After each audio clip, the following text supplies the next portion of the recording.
you and Mary. Later? Soon. Soon? Yeah, I I mean, think that might be I helpful saw for a people couple to be of able to see. vines that look like they'll be ready, if it stays warm this week, maybe in a week, but then again, it's not supposed to be all that warm, so Oh, you it could did? be, Okay. we'll see. But, I am Good, good. supposed to be away this coming weekend, and I'm really hoping I don't leave the boss with frost protection alone. I mean, we have other people, but Yeah, yeah.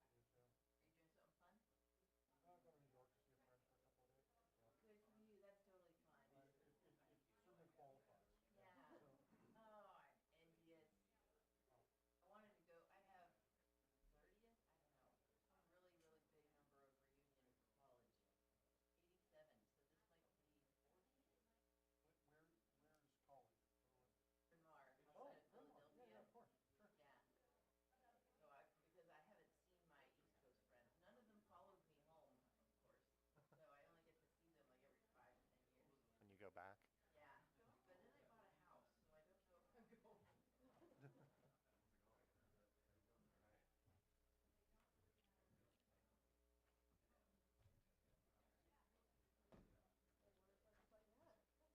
We gonna have quorum? We are. Supposedly, yes. Okay. We try to make sure we have a drop dead date, like the Sorry, I smaller guess I date, so shouldn't that have we said can let that. people Yeah. know. Whoops. Yeah, right? I'm sorry. Jennifer is usually a couple minutes late, and Nara said she'd be about 10 to 15 minutes late, so she gets late. Okay. That's fine.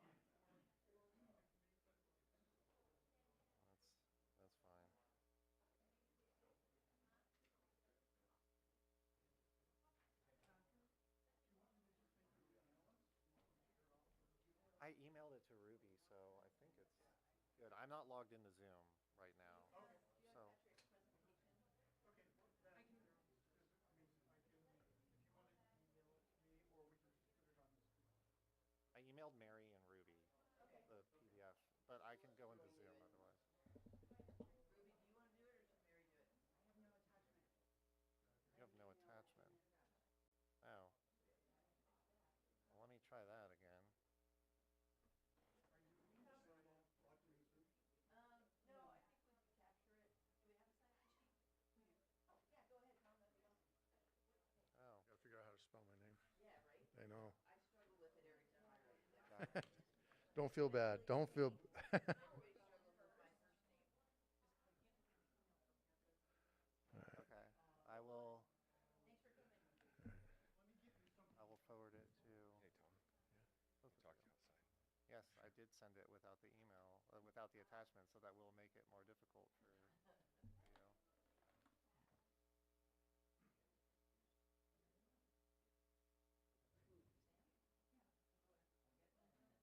You just updated. I just updated my laptop. They did all this work on it, and so I'm not. I get errors when I switch between Zoom and Teams, so I'm a little scared until I get this fixed to Totally. My laptop do is that. still old version. It hasn't converted. Oh, I'm afraid to savor that moment. Yeah, Yeah. yeah. I'm randomly cutting out. It keeps trying to switch between um, the speaker. I don't know. I'm. Right. Oh, no, that was the one. There it is. Technology I don't making our think lives it's, easier. is it? It's not that one? Oh, it's not this one. Oh, okay, let me inject these.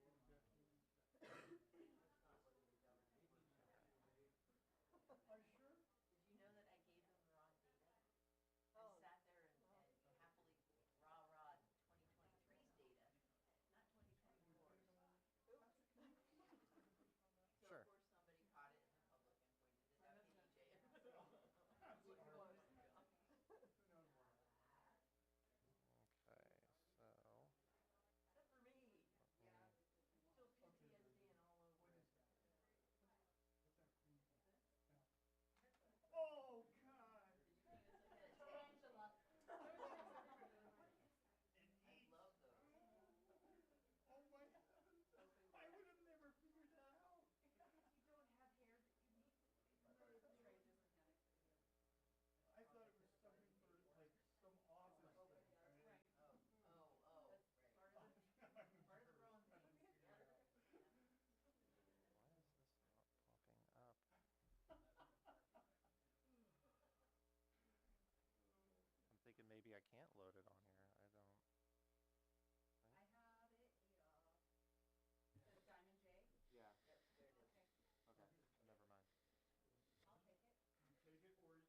Okay, great. Thank you. Do you wanna control your screen or do you want? Um, Oh, it's just just that that one. one. Oh, Yeah, yeah. That's all I'm putting up, so we're good. Martha, was that at all helpful, your last email?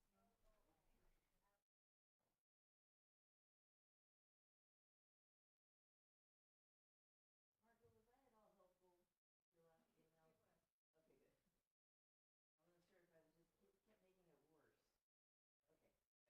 Could we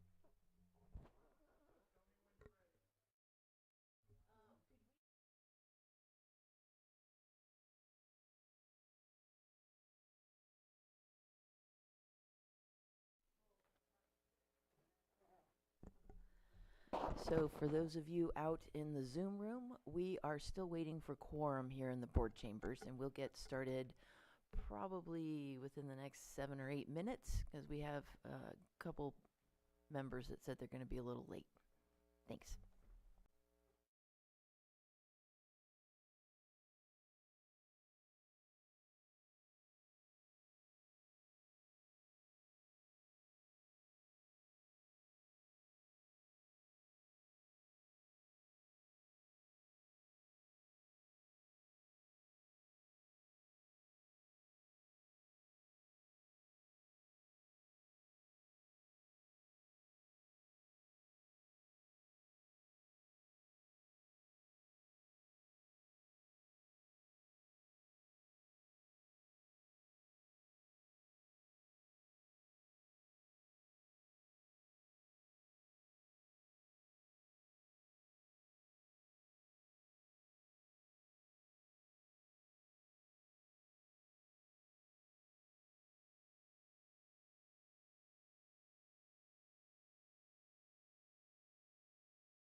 Ready? Great.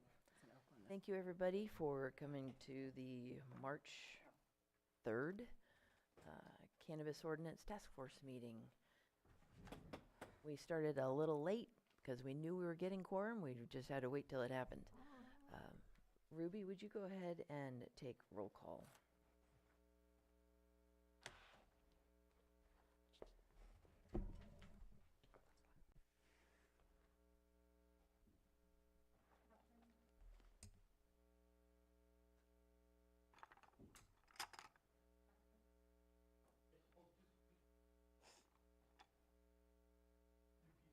There you go. That looks like it worked.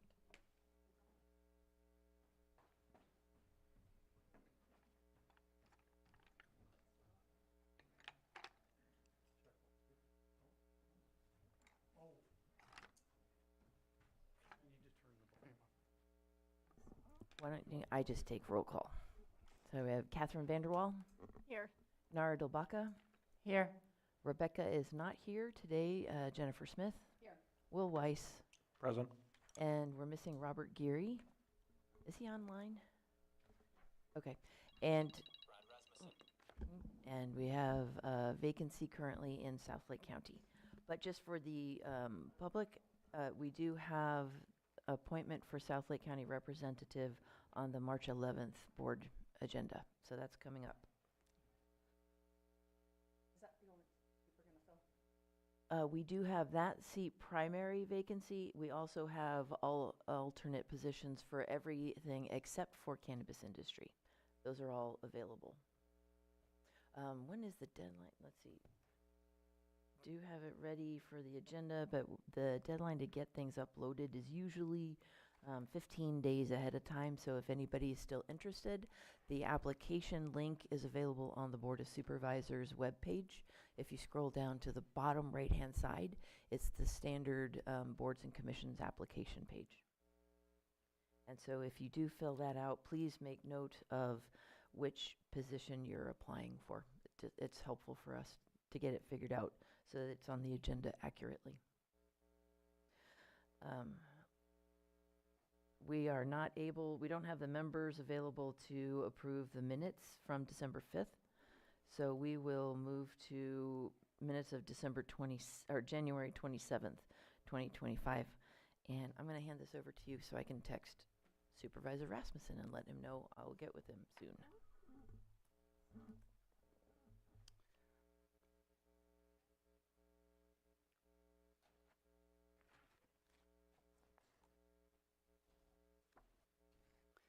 So with that, did the task force want to move forward with the January 27th, 2024, or sorry, was it, any questions for that item?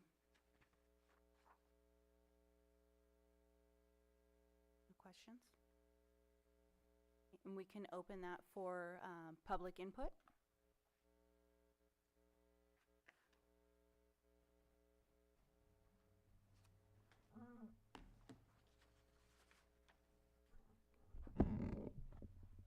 Hello, task force and staff. On page 11 of the packet, on item 6 in the agenda minutes, there's a break in format. Task force minutes are usually action-oriented, and so there is no description of content from the public. I just wanted to draw that to your attention. Thank you. Can you state your name for the record, please? Margot Kambara.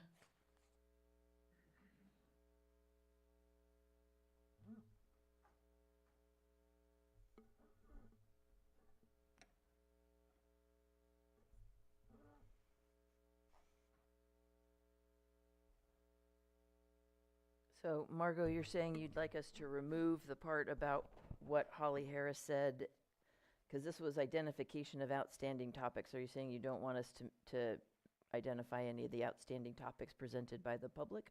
No, it would be below that, where we have two additional members of the public talking about what they would like to be added.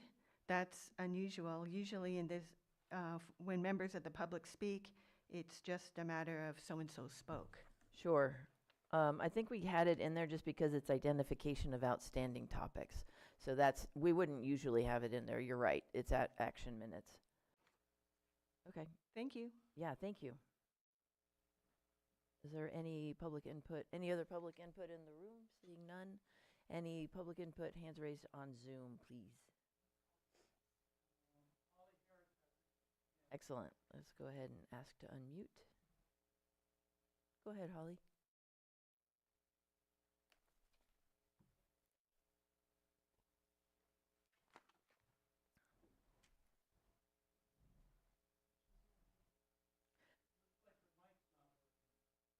Okay.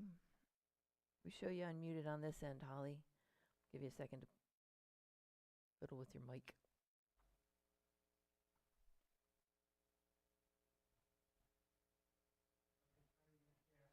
Trying. Okay. Holly, if you want to put your comment in the chat, we can pick it up that way. Not sure what's up with your mic.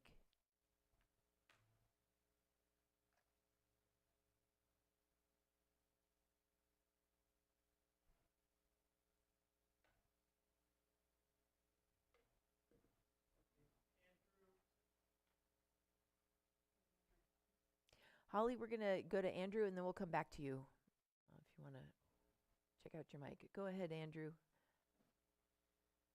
Hi, are you able to hear me? Yes. Great. Thanks for the opportunity to speak. Andrew Dobbs Kramer. I just wanted to note on the January 27th minutes on page 2 of the minutes, page 9 of the packet,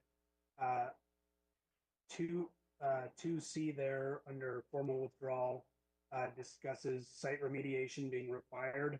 And I think there's been requests by a couple members of the task force to have more clarity on what site remediation means. And I think that's probably captured in staff's notes as you go to drafting. I just wanted to see if that needed to be a note added here. Yeah, I think that's been a note in previous minutes, hasn't it? Let's keep. Okay. Thank you. Yeah, thanks, Andrew. Let's make sure we pull that in, Ruby.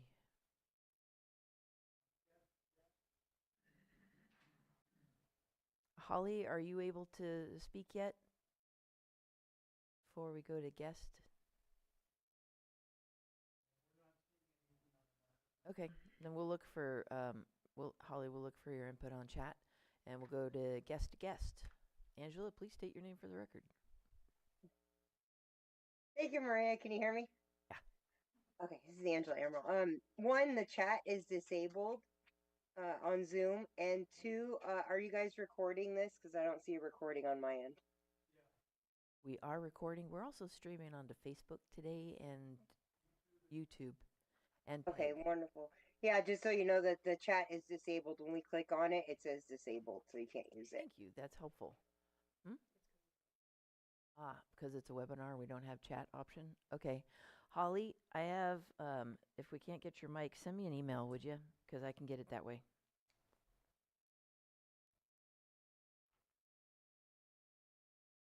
All right, so I'll keep an eye on my email. Thank you, Angela. That was helpful.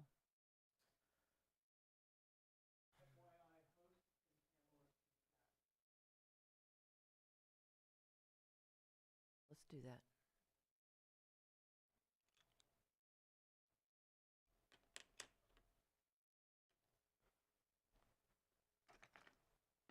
Well, but Angela's an attendee. She's not a panelist or a host, and she could chat. I mean, she could. Okay, now I'm getting myself mixed up. Sorry. All right.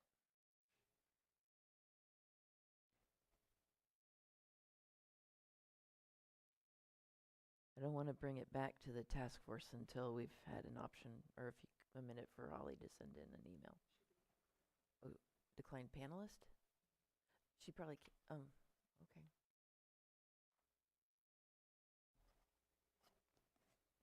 Holly, if you wanted to accept the invitation to become panelist, then you can access the chat that way.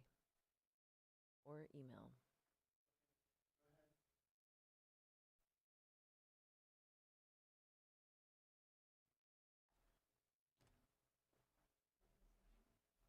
Excellent.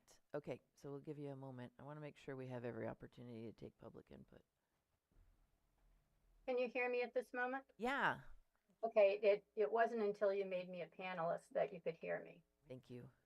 Okay, so basically, yeah, my issue was somewhat the same as what Margot just spoke about. So it's section 6.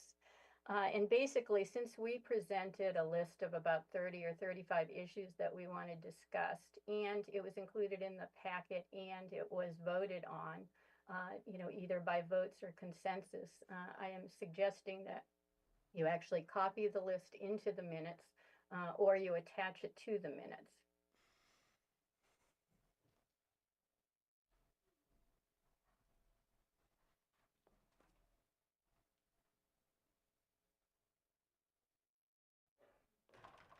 Thank you. Bringing it up. Okay, one other thing too. The sequence is also incorrect. Basically, the task force voted on the list of public items. And then after everybody else had public input, then I was allowed to explain the list of public issues, which had already been voted on. And so I would prefer that the sequence was correct in there.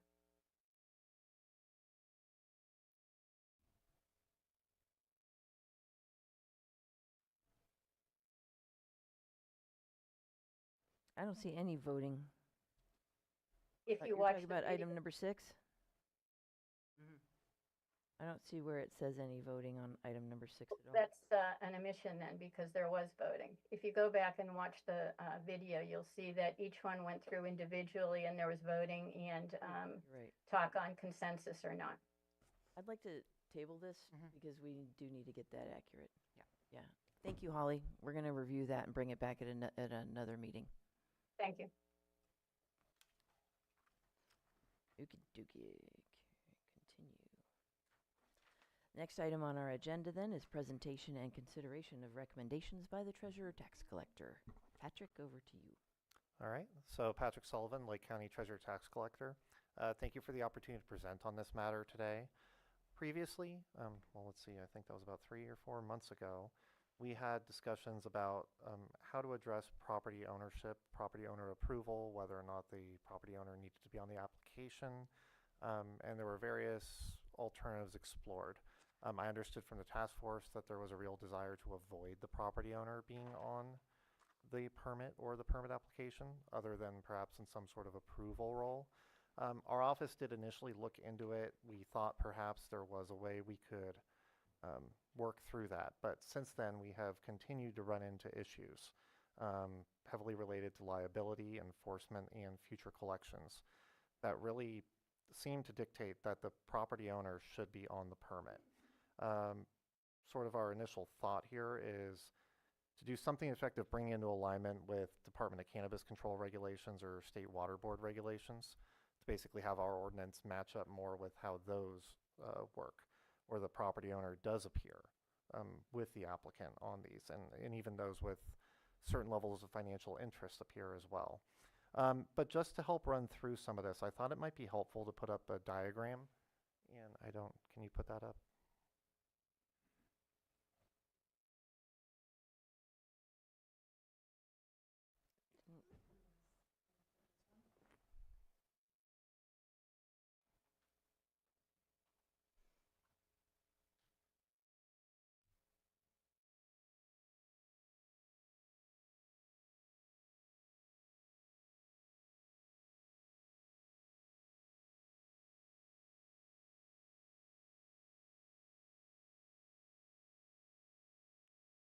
Oh, is that visible for? Okay. So part of what's happened is that because I guess the distinction between this and other types of actions we've dealt with, that this is a permit that runs with the land. And so because the permit continues on in existence, we are regularly running into issues where properties are tax defaulted, so we're looking at doing auctions. There are foreclosures where a previous property owner, a financial interest holder, is taking the land back. And so ultimately it's very confusing for us, because trying to identify not just now who is going to have an interest or stake in that permit can be difficult, but also who holds some sort of reversion or some sort of future potential interest in that permit, and how to account for that. Because right now we often don't know who these people are. A lot of times we get filings, regulatory filings in our office, bankruptcies, legal actions. It can be any number of ways that something comes to our attention. And there's a significant amount of staff time that goes in right now simply trying to figure out what's going on, what this is referencing, because we're often provided very limited information. So just using this one as an example of trying to map out who was involved when we were looking at a Titan Valley land holdings, just for clarification, we sourced this publicly, off publicly available documents, rather than using internal records, but frankly, the internal records did not shed any more light, but just so we understand how this came to be that we're posting here. Trying to understand who's involved in this operation at a Diamond J Ranch. If you see that at the top, that's the name of the site. As you go down, Titan Valley Land Holdings is the property owner, but they're a subsidiary of Terra Firma, LLC. And we had to go to another level to figure out a name of someone who's actually involved with that. When we go back up to Titan Valley, trying to understand who else is involved, if anyone, this became confusing because the Heart Consciousness Church, another entity that doesn't appear anywhere else, is the main financial backing as far as we could tell. They're the lien holder. They have a UCC financing statement that secures against all the rents, proceeds, and crops, etc. Heart Consciousness Church took out what appeared to be a cannabis cultivation discharge permit with the water board. Then we realized that may actually be for a different site.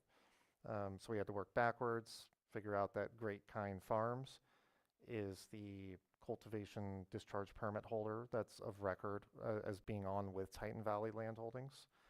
As we look at Great Kind Farms going down, that ultimately made them the project applicant. To figure out who's behind it, we had to look at Valhalla Legacy Holding Corporation as the manager of Great Kind Farms to get down to the level of the people that were involved. All of this gets really confusing, especially as there's defaulted taxes and foreclosures involved. Trying to understand ultimately who is going to end up controlling the permit or who controls it right now. And without the property owner being on the permit, and especially, I mean, what we really found now is that there can ultimately be multiple major financial interest holders that aren't disclosed to us in any way, that aren't associated with the permit application, that we can't get any information on. So when we looked at the state level, it does seem that in one way or another, that property owner and financial interest holders do have to be listed with that license, and that does solve a lot of the issues that we're facing. So I think our hope is that the county could consider basically modeling the water board and DCC regulations. There would have to be some small tweaks made because these are permits rather than licenses. But generally speaking, that same type of regulation found at the state level, if it was applied here, would resolve most of the issues that our office is having. So I'm happy to take any questions or can kick it back to Director Turner. I'm not sure what the appropriate procedure is. Let's open it up for questions from the task force. Just to clarify, you're asking for there to be an additional entry like the state has listing financial interest holders, but would they be they would just be listed, or what would the level of responsibility be for a financial interest holder, and what kind of percentage are you thinking in terms of that person's control? That is an interesting question to raise, partially because, I mean, financial interest holders, and in this case, it's different when it's a permit versus a license. For instance, if the lien holder were to take the property back, the permit is ultimately going to sit with them. So for us, because of our structure, that it's a permit that runs with the land, first off, with the property owner, I guess we would want it that the property owner would be liable for anything, kind of like how the water board does it, that they're equally accountable with some sort of joint and several liability in the end. Financial interest holder is more complicated because I don't know if someone simply holds certain types of financial interests that aren't secured to the land. I don't know that they would necessarily be liable in the end, but certainly if it's secured against the business itself or secured to the land, that's different. I would think they could ultimately be liable, especially, for instance, in this case, right? If no one pays their tax bill, this goes to auction, it's very possible that Heart Consciousness Church could end up being the controlling entity for the permit. In which case, I think we'd certainly want them liable.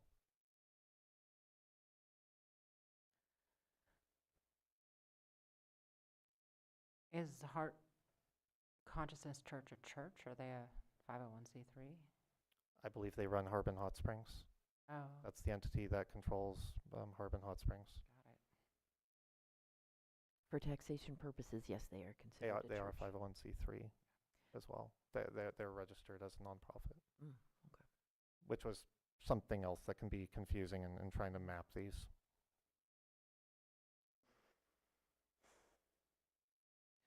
Can you pull up the regulations from Water Board? Let's see if we can, let's talk about what those are.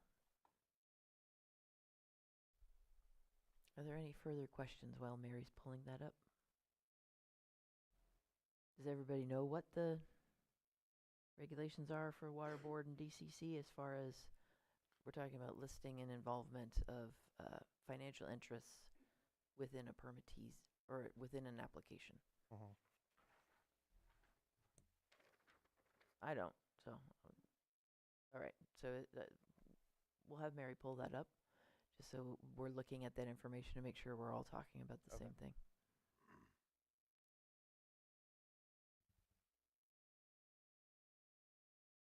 And once we get that, if there are no further questions, we'll go to public input at that point. I guess I'm struggling because, sorry, Jennifer Smith. I thought so. Maybe I'm just not using it. Is that better? It brings, I'm just, so if I'm leasing the land, so basically if I'm operating the state licenses and I have an operating agreement with the landowner owns the permit, he's my landlord.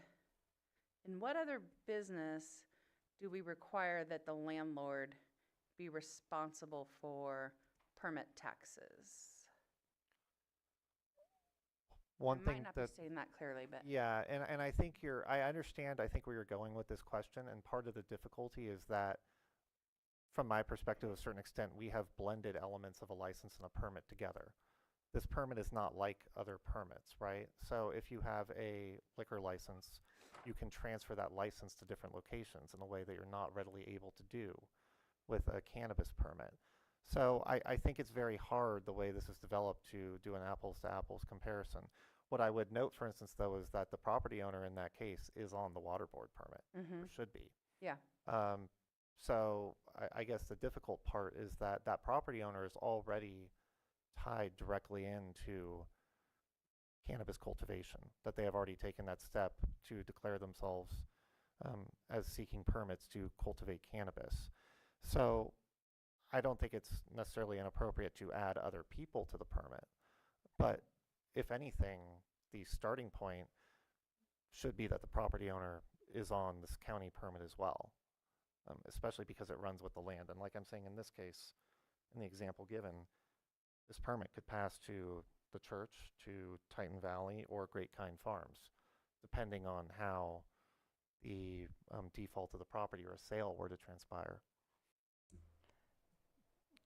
This is a common issue in cannabis businesses. Do you know how other counties are dealing with this? Have you looked into that? So I think that raises the point that I was just discussing, is that it's difficult to compare county to county because a lot of counties have a business license, a cannabis business license, and then there may be a use permit. We don't have business licenses in Lake County at all. And you have to We hold don't have a cannabis business tax license. So if the tax is being associated with the license, I don't know how you can compare it to us. We're a permit that's unified. That sounds like it's over our pay grade here. Maybe something It's to a pretty big question. It is, yeah. I know I've heard from other businesses at the county who, they're in unincorporated areas, and they're saying they want to be paying taxes to the county, that they're bringing in $500,000 a year and paid $5 or something like that to the county, and the roads outside their business are falling apart. So there might be an appetite for that for other businesses as well, to actually have a business license. And then you would need to have both of those things operational, right, in order to continue operating. To date, there has not been an appetite at the board's level of starting a business license Mhm. program. We don't, from what staff has said, it would take considerable additional staff resources to manage that sort of thing. So there have been a number of places in CDD where people have requested a business license because the state requires it for their Right. profession. And so we have to write letters just to notify the state, whichever board that is, that we don't require business license. I do not anticipate the board starting that program for this purpose. I know I know of at least one jurisdiction that they also do have a city business license tax, but in addition to that, they require cannabis businesses to get what they call a cannabis business CBOB or something, cannabis business operators permit. And I wonder whether that, without, doing something for all businesses in Lake County, that might be something that gets associated. Is that different than the actual land use permit? It's different than the use permit, yes. Interesting. There's a use permit, a business permit, and then this cannabis business operators permit. Do you know which jurisdiction that was? City of Alameda. I would add as well, it depends on whether it's in the city or unincorporated, what options are available. Right. But yes, I mean, in a jurisdiction where there is a use permit and a license, you could theoretically have two different entities involved. One entity on the license, one on the permit. Yeah, but City of Alameda doesn't have a local cannabis tax either. They just pay their regular business, their 0.12, business tax Okay. to the city. But it is an additional permit level that's cannabis specific, so. This is Jennifer Smith again. Do you guys have anything to say before I jump back in? Okay. So, I'm trying to think of how it's actually working right now in the real world. And in my example, I lease the property separate from so I lease the property. And then I have an operating agreement with the permit holder, who's the landowner. And that permit currently is in both of our names. But within our operating agreement, it states that sole liability for the canopy taxes are the operator's responsibility. So is there any way that the department could hold that operating agreement as the guarantee and designation of who's responsible for those? So normally the Treasurer Tax Collector's Office does not get involved in an agreement between parties. Typically, almost all debt we pursue is jointly and severally owed. For instance, in property tax, often there are contracts and deals made where one party has assumed liability for paying that tax. But the fact is the county will ultimately take the property to auction regardless of who pays it, or we simply care that it was paid, and we leave it up to the different parties to recover against the offending party, because we just can't get involved in recovery and enforcing that agreement between those. So that would be unusual. I've never really seen a county dive into that level of management, trying to understand the relationship between the parties and who's taking responsibility. Okay.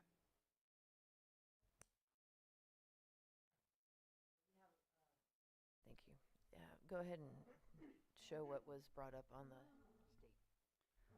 So in the Cannabis General Order for the State Water Boards, there is an area that reads, dischargers and/or landowners remain responsible for any water quality degradation that results from cultivation-related activities, whether coverage under this general order has been terminated or not. So it names both parties, the discharger as an applicant and/or landowner. And the DCC regs for that. It's a little different. While she's looking for DCC, were there any further questions? So I guess I have a question. So kind of like looking at this, like if this was the direction our recommendation, the board approved it, went forward, how would that impact people who are currently like already licensed or permitted? The way I understand it is this is an attempt to make it easier for treasurer, tax collector, staff to know who's involved and who would have responsibility for tax payments. Is that right? I'm on the right page? Okay. So now I totally forgot your question. What was it? So people who already have permits and are operating. So Okay. say if this became a requirement that the landowner then had to be on the approved list or whatever. Mhm. Would, like, I guess, would it be for new applicants? And then you'd catch those people who are currently in operation up when they renew? Yes. Or would there No, be like actually, a we could period probably- of time where they have to come into compliance? It would be relevant for new applicants, and then when we do our annual monitoring, we can just let them know that this is new information that we're going to need. It's not the same as background checks, so it wouldn't cause their disqualification or revocation of their permit. It'd just be additional information that we need, right? Does that sound about right? Yeah, and I don't think it would necessarily, I mean, I'm trying to think of any other immediate changes. I agree. I don't think there would be any other immediate changes for people, but certainly as renewals went through, that's when it would. Well, any new, yeah, and that's not a renewal. Just being real careful about our words. It would be an annual monitoring. Okay. So renewals for issued cannabis permits are once every 10 years. I don't think we want to wait that long. Yeah. So, good. Okay. Any other questions at task force? Because let's go to public input. Go ahead, Tom.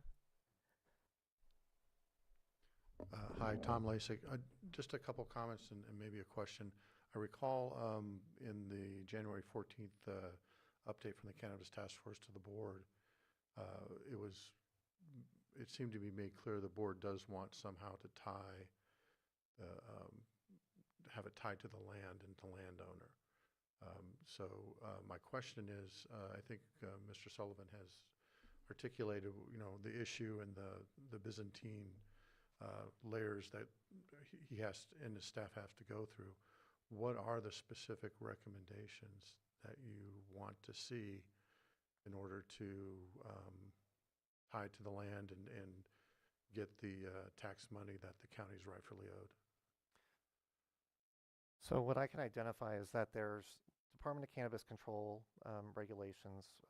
There's two primary sections that I was looking at. It's 15,715.007 and then 15,415.004.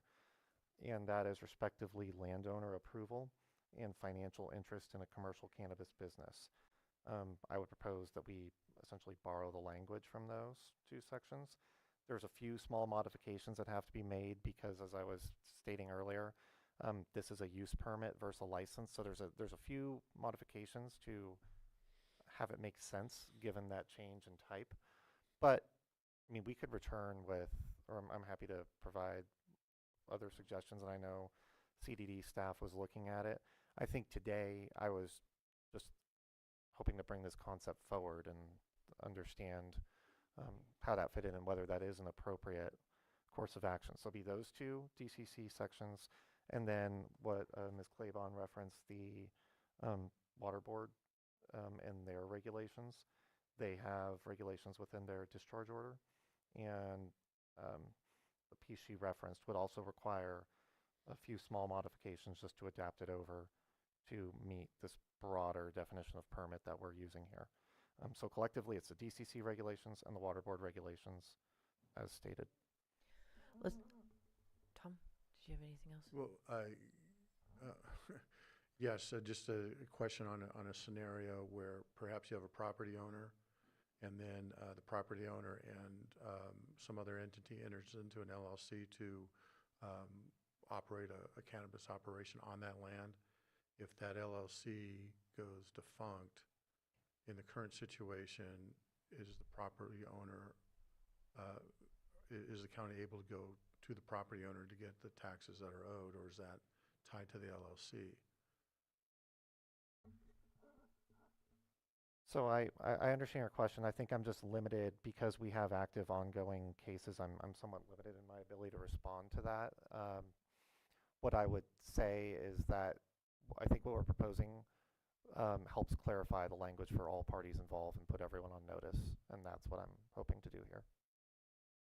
Thank you. Thanks, Tom. We're also going to pull up those citations because the water board one talks about water quality and discharge, not so much taxation or ownership of permit or license. So the state has moved all their stuff over to Westlaw, so it's not as easy to navigate as it was before. So Mary will just take a moment. But just to make sure that for the minutes we have those citations, Claire, could you read those again? I have 15715 point, or Well, .007? 15007. 15007. And then 15004. 004. I thought you said 15715. What was that? I did. That was Okay. completely off kilter. Okay. Well, these two make better sense then. Okay. One moment. We're going to get those regulations up for you.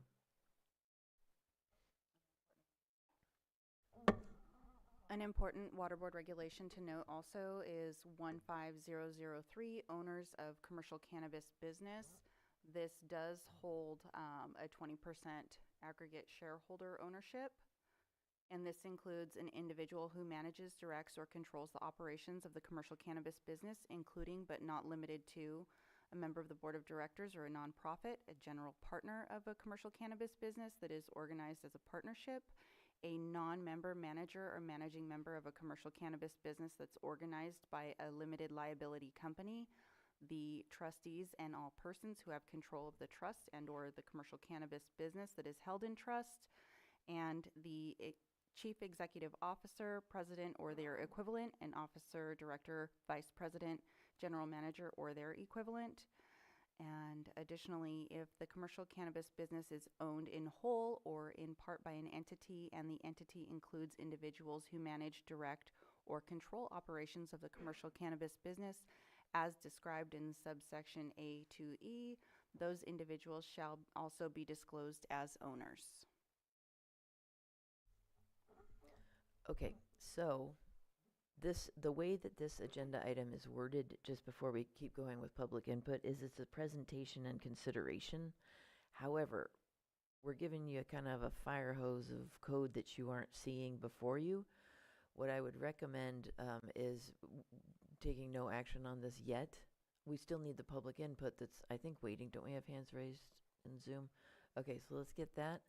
But then let's get these codes printed out and added to an agenda, and maybe we can take action on them next week. Go ahead, Will. Just noticing there appears to be a member of the public in the room as well who wishes to still speak. Excellent, thank you. I have one thing, Yeah. though, because we're not going to take action on it today because it is a lot of information. It's only my suggestion. It's kind of up to you guys. Right. Yeah. I think we all agree with that. Okay. Is it possible to get between now and the next meeting or whenever, is it possible to get maybe like the proposed recommended, like something that kind of summarizes these code sections that are being referenced and like what Lake County wants to see? Like what does the tax collector's office want to see that would kind of help resolve some of these issues? Yes, our staff will get with Patrick to make sure that what we add to the agenda is in line with what he's hoping we'll do. We'll also have those citations so that you can see what he was referring to in the first place. Yeah. And that'll be good because that'll be available to the public. Everybody can take a look at it before you guys take any action. Let's continue with public input. Bill, go ahead and state your name for the record. Bill Wilson. Along the same lines, trying to determine landowner or renter as being responsible, the California Department of Cannabis Control says any cannabis business has to have a minimum of $1 million insurance. If there's any damage, who is that? Is it the landowner? Is it the renter? Who has the liability for the insurance? And is that checked to see that there's insured? I'm not sure about that because I would defer that to the state, since it's the state regulations you're saying, right, for for insurance. We do not have that same requirement at the county. Even though it's a state regulation? Under the California Department of Cannabis Control says that any business cannabis has to have a minimum, and there is higher for other businesses. In our conditions of approval, we would say that the permittee does need to comply with all state regulations as well, even though we may not enumerate them out on the conditions of approval. But I mean, if there's water erosion and there's damage and there's a claim against them, that becomes the state problem?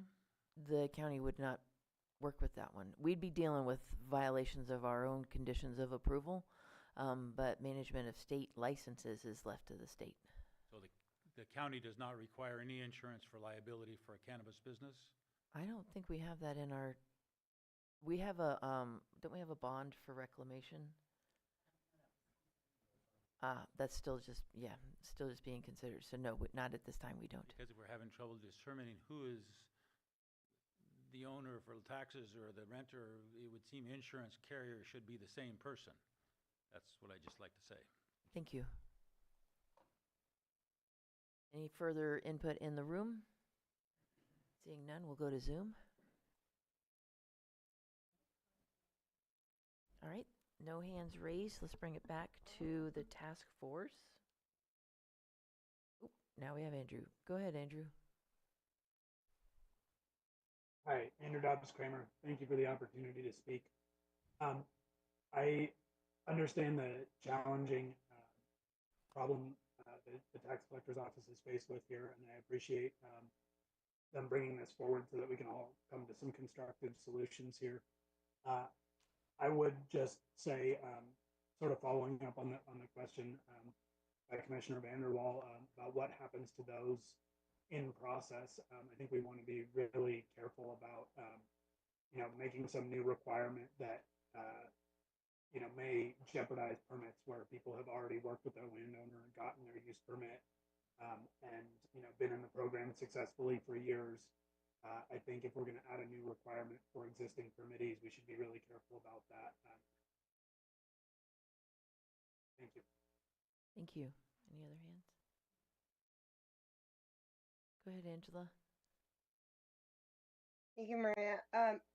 So I think that, and I said this the first time that this came around, that since the tax collector's ultimate final recourse is auction, if something does go wrong and the permit runs with the land, that the landowner should be listed. Until that changes, the tax collector's office shouldn't have to struggle trying to figure out this web of LLCs.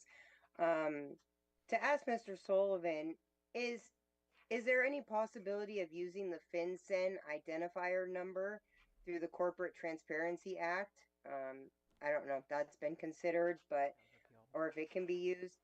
But as long as these permits run with the land, the landowner needs to be held liable for it if something happens. Thank you.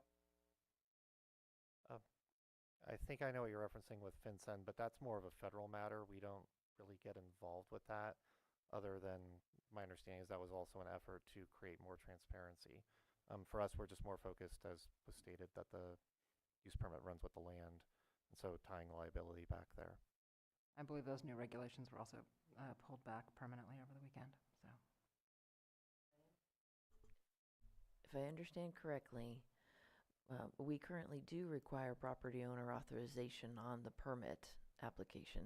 So we do have that information, but what we're here about today is when that starts turning into LLCs and financial interests that are part of the permit. Is that correct? Okay, so our basic landowner, lessee, well, you'll have your own operating agreement between you two, but we're usually pretty clear. It's not like this comes up with every single permit application, right? It's just for the more complicated ones where it looks like we've got multiple entities all sort of crisscrossing each other and looking for when tax liability or tax payment becomes an issue, correct? And we're dealing with parties in these situations where when there is a default or a foreclosure, where they're all arguing with our office over who's liable, and everyone is trying to get out of it, and often over what may be a small amount of revenue, we're expending a lot of time and resources. Right. So the majority of the work of the Cannabis Ordinance Task Force is actually just updating the current policies that we have so that we're synchronous with the state, and we've sort of we're making recommendations for adaptations based on lessons learned over the last few years of Lake County cannabis policy. However, one of the things that this task force also has to think about is shoring up where we are now finding that we've had problems over the last few years. And so that's really the purpose of Patrick's visit today. This isn't going to, I don't think it would have impacts on many of our existing permits now anyway. But it will enable staff, we'll get right to you, Margot, just a moment. It will enable staff to have a less of a demand should problems arise. Okay, good. And we're still in public input. Go ahead, Margot. Thank you, Maria. This is more of a question for Mr. Sullivan. Well, in our current ordinance for cannabis commercial cultivation, the application requires all the information concerning an entity to lead back to a person, to a human being. So does that mean that the current application is not meeting the tax treasurer's needs? We're not finding a real human at the end of the paperwork? And if that's the case, does that mean that part of the application is not effective and we have to just go to something completely different? Thank you. I think what's happening is that there's more parties involved in these businesses than we've typically dealt with in other county operations. So there's more players. I mean, with this one being the example, that there can be multiple LLCs tied in. So sometimes the information we have is limited, and I don't even think it's necessarily that anyone misrepresented anything. It's just that there are so many more entities involved, and because of the nature of this permit, we really, for instance, in the example given, we really need to know who all of these folks are that meet these designations. The general reason why cannabis businesses often have so many different LLCs is because you have to have ones that are plant touching and ones that are non-plant touching for financial reasons because of federal law. So a lot of times it's not necessarily an attempt to obfuscate. It's because the nature of the federal legality makes it so that this is the money touching entity and this is the plant touching entity, and they can't be the same. That is helpful. Currently in our in the regulations, it does, under applications, it lists applicant. It does have, like Margot was pointing out, that it lists sort of the most commonly found entities, the corporations, limited liability companies, limited partnerships, or trusts. It does recognize that they could be multi-layered and interlocking, and says if that is the case, documents for those other related entities are needed until the individual natural persons who manage, own, or control those entities can be identified. It doesn't talk about financial interests. So it could be just that we can sort of shore up that gap by adding more detail into applicant, but just so that the task force and the public have a time to think about this and comment, we'll also add this excerpt of, we being Mary, we'll add this excerpt of that portion of the code so that you can see what we currently require. We may be able, as a task force and the public, to sort of identify where those gaps are and make a simple change to the existing. Good, thank you. Are there any other people in the room wanting to comment? Nope. How about anybody from Zoom? Any hands left? Okay, we'll bring back to the task force. Thank you, Patrick. Thank you. This is really helpful. Mary will be reaching out to you sometime for the next week. I'll be available. Okay, thanks. Thanks And for so coming in. just to recap, what we're having is existing code. We will have those 2 citations from DCC as well as the water board citation, and we can, and as well as a recommendation from the Treasurer Tax Collector's Office on any recommendation for amendments to the existing code. Thanks, Patrick. Okay, what's next? We will try to bring that back for next week. Sometimes it's not possible. If not, we'll get it on the next earliest agenda. Yeah. I don't want my staff to go home crying at the end of the day. You're welcome. Next item 6. Some of the leftover non-crossed out topics. Do you want to talk about did we talk about formal withdrawal of an approved project on a voluntary basis? So this would be an actual permit. You have talked about that before, right? We've touched on this, however, we haven't gone into depth for discussion and public comment for this item.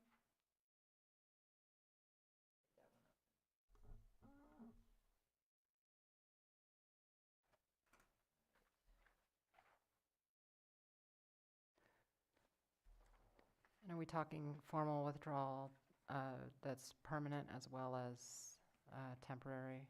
We've talked some about the temporary fallowing and things like that, right?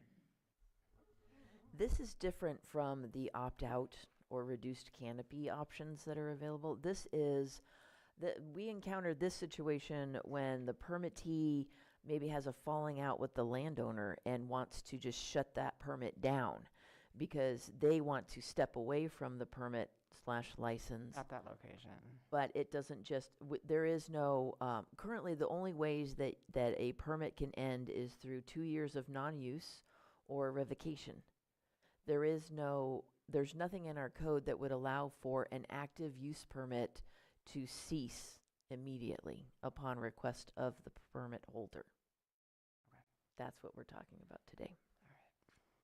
Yeah, and I think I asked for this one because I think my name used to be next to it for a while. So If you had not asked for it, we would have asked for it anyway, Okay. because this is something that we have encountered over the last few years. yeah, That can be problematic, because just because that permit holder steps away, that use permit is still active for 2 years.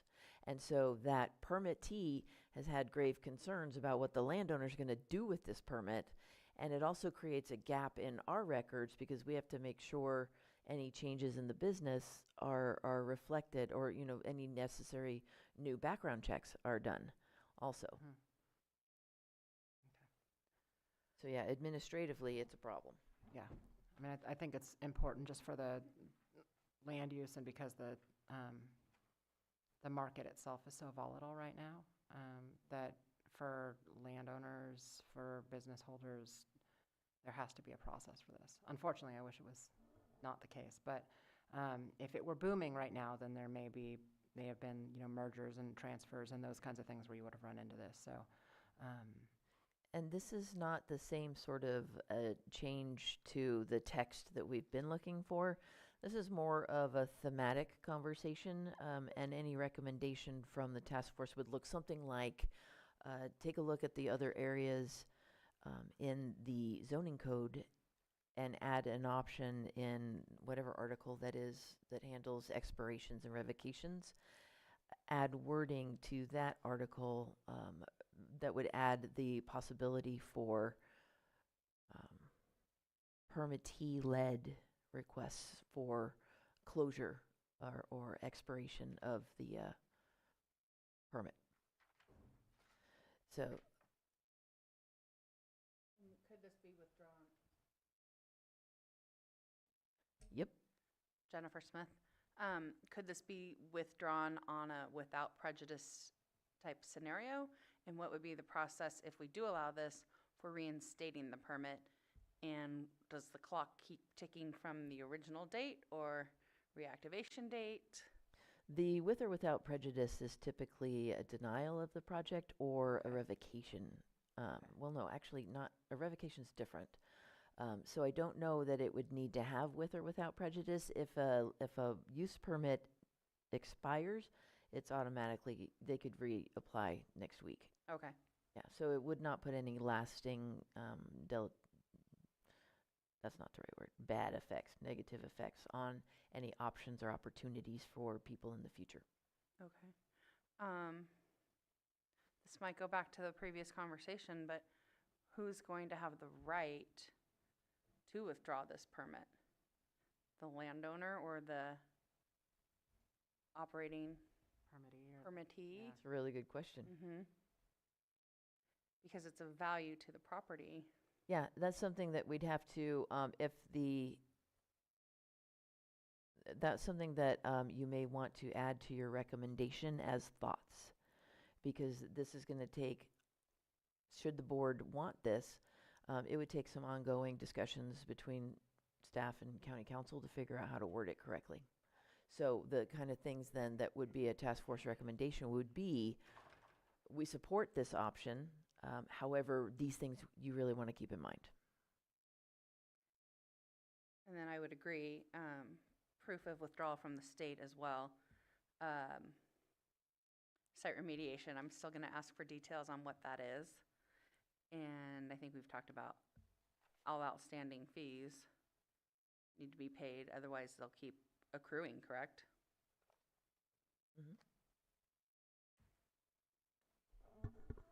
May I?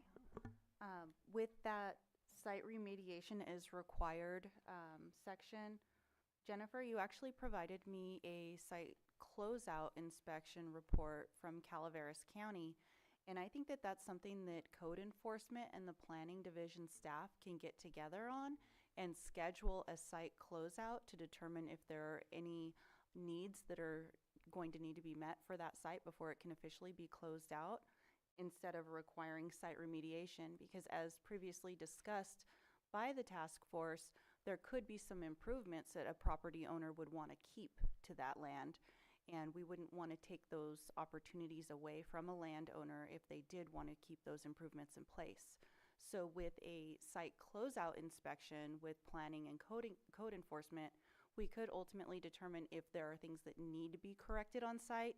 This would be potential illegal grading, open and outdoor storage, rubbish, things like that that could be identified on site.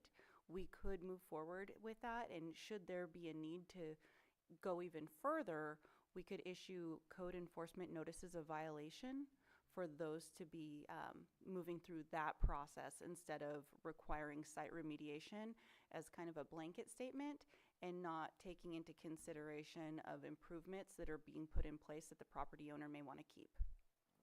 Thanks. Will Weiss, I have another question, but it probably was better asked with Patrick in the room. I'll still ask it. He had described like a 15% share threshold for some of these elements related to the tax burden, and I guess I'm curious if there's going to be a similar threshold considered for site remediation responsibility. Does that make any sense?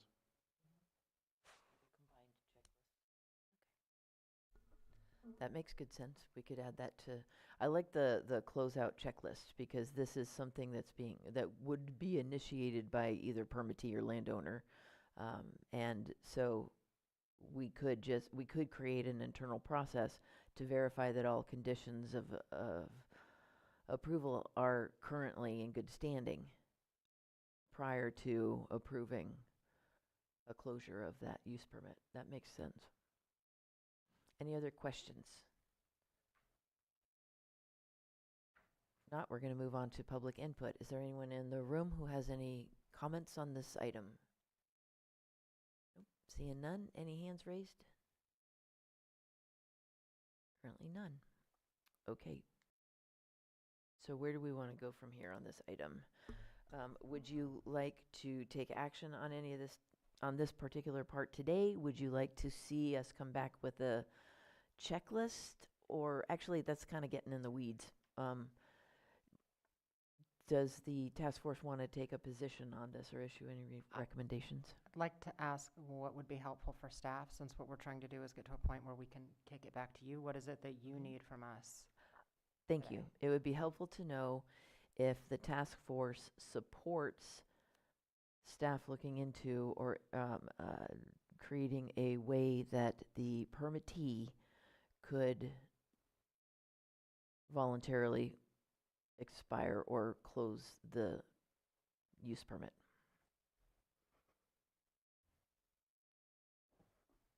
I would be interested in that further work being done and presented. I think that this Okay. is something that needs to happen.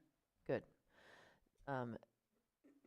And are there any other cautionary recommendations that would be attached to this, such as protecting the interests of, wasn't that something you were just saying that I didn't write down? Oh, I was just curious of who's going to have the right or the ability to withdraw this. Okay, that's a question. If there's a landlord and tenant dispute or something like that, can the landlord come in and say, I'm withdrawing your permit? That's another question. Does the task force have a position, like protecting the best interests of the permittee or something like that? I think this is going to have to go back to the chicken and the egg, you know, and should the, who's the permit holder? And is the landowner on that permit? Patrick. Good. No, that's still us. Additionally, the landowner isn't necessarily hold the state license, and doesn't that make a difference? That is completely different, and Right. you know, whoever the operating agent, you know, operating group of the state licenses is really unrelated to the withdrawal of the local permit. Okay, 'Cause so they could be maybe we separate. need to look at that. Because if the state licensee is different than the permittee, do they just, they can already voluntarily revoke their state license, right? Right, just not renew it, they don't have like a withdrawal or a cancellation? Looks like we have member of the public. Louis, come on up, we can still do. I just have We're going something to back to add public too. input? Because I think this is kind of a nuanced topic, because, I mean, you could have a situation where you have a cultivator who's maybe just like up and left, and then you have the property owner who maybe decides they don't want that permit on their property anymore. Yeah. So I think there's a lot of different scenarios that could be played out to where it's like property owner should have first right to do it, or, you know, if somebody's actively cultivating cannabis there, maybe they should have the first right. I think there's a lot of different scenarios Totally. that could be Yeah. played out. Yeah. It's almost if there's a landowner consent on the permit for that, so it's, you know, that landowner consent is registered with you guys.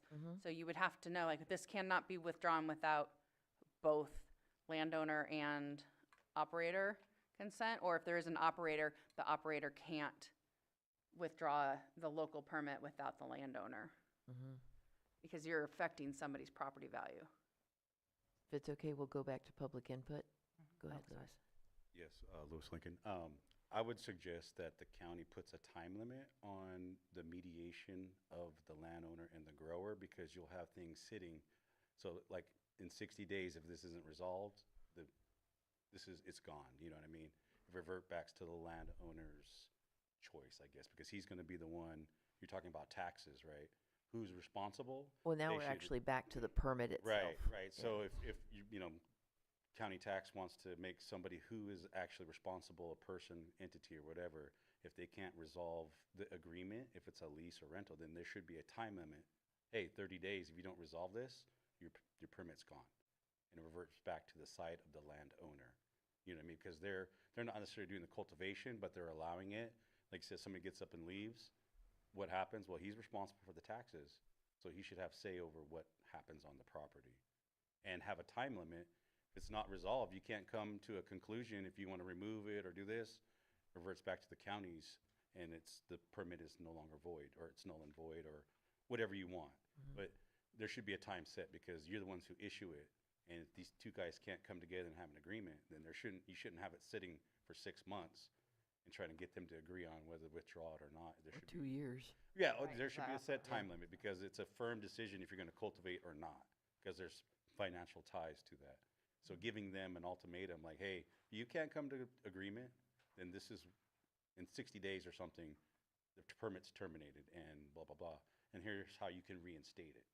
And that goes back to whoever's financially responsible, the landowner or the business, or however that looks. But that'd be my suggestion on that. Thank you. Anyone else in the room? Seeing none, I think we had a hand raised in Zoom. Go ahead, Andrew. All right, thank you, Andrew Dobbs Kramer. I think in considering both the permit withdrawal issue, the remediation, site closure issue, and the tax issue. What I keep coming back to is I think that the simplest answer here is to have, ultimately what the county does now, which is require that the applications trace back to real humans and make those people liable. And I think having whoever that is defined at the outset of the application, those are the people who are going to be liable throughout that permit's life. Those are the ones who can decide whether to withdraw, and those are the people who are ultimately responsible for the taxes. I think that's the simplest answer here. I think trying to add more people in when we're hearing the one of the challenges is we have too many potential responsible parties.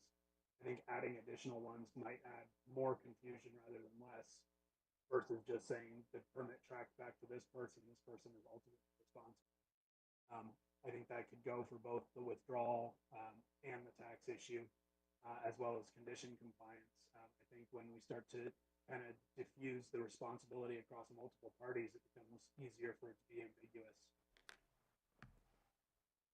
Thank you, Andrew. Any other hands? Go ahead, Autumn. Hi, Autumn Carsey. Yeah, I just wanted to say that I know at the state level, our manufacturing license goes through a lot more rigorous identification as to who owns each entity. And you have to trace back every person, their stake in each entity, and kind of list everything for the DCC. I think that might be an appropriate way to go here. So if you look at the rules and regulations under manufacturing licenses specifically, investigation that goes on at the DCC level. So you might borrow language from that to identify the appropriate parties and be transparent. Are you talking about the last item, the taxation item, or do you think that this similar process would relate to withdrawal or I think cancellation? transparency, you have to know who's withdrawing the application, right? Or who would be eligible to withdraw the application. Okay. Thank you.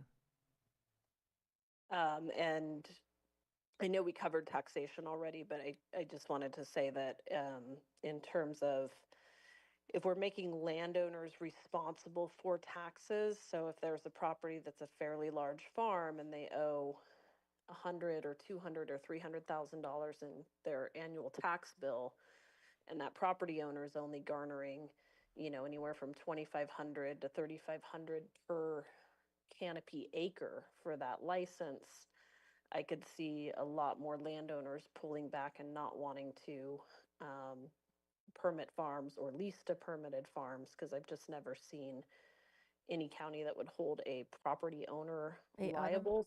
Autumn, can you hold on to that comment and make it when it comes back? Because we're already Sure. on to the other item. Yep, Awesome. no problem. Thank you. Did you have anything else? No. Okey-doke. Any other hands? Okay. Bringing it back. Nobody in the room. Bringing it back to the task force.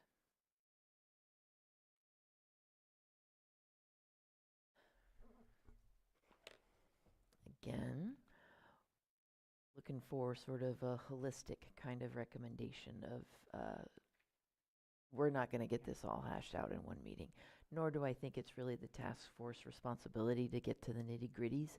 Some of it will go into an ordinance, some of it will probably be internal policy. So just a stating of task force recommendation would be helpful. I think ultimately, Jennifer Smith, I'd like to see this determined prior to approval of the permit in some sort of sign off by all entities who is ultimately responsible for taxes and who is ultimately allowed to revoke a license. And I think because we have learned so much over the last few years that we're seeing these data points that we need probably at the very beginning of this process, and that's going to help your team.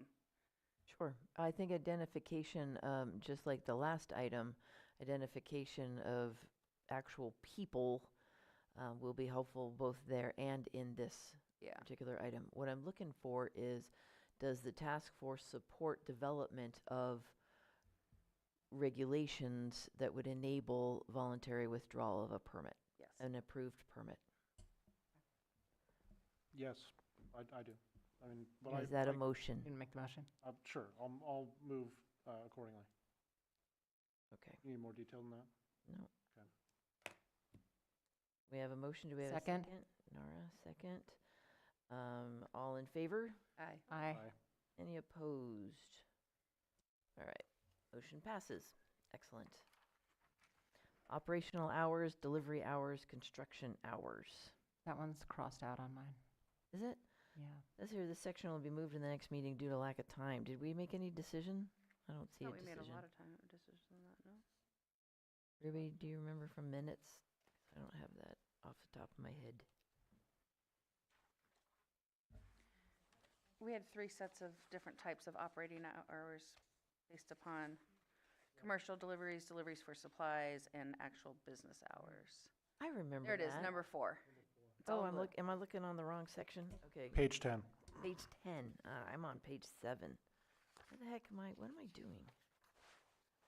Oh, I'm in minutes. Jeez, sorry. Page 10.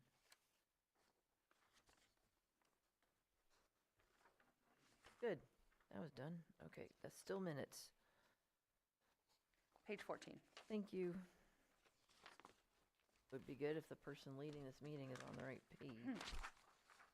Excellent. Good, never mind. We're done with that one. Do we want to touch odor yet, or do we want to go to RVs? I think we did RVs too. Didn't we? I don't see any action taken. I think we were looking for staff input on the RV Oh, item. that's right.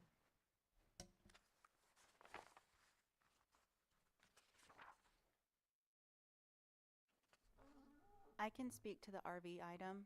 The recommendations were brought to the Board of Supervisors, and they entertained the discussion. However, it was mentioned by one of the supervisors that they do not want to see RVs at commercial cannabis cultivation sites, that they would prefer to see something like a construction temporary office rather than having a multitude of RVs out in the hills.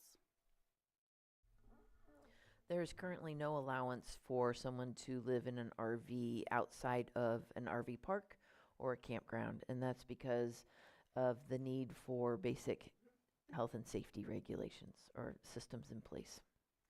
I think this is one of those things that should remain consistent with county policy. That we shouldn't carve out an exception for a cannabis farm. This is up for discussion questions before we take public input. Sounds good. I'm good with, yeah. Okay. Public input. Anybody in the room? RVs on site? Anybody hand raised? I mean, it even seems like it shouldn't be in cannabis regs. It's just. No, I think we brought it to you only because it was an issue that we found in annual monitoring. Yeah.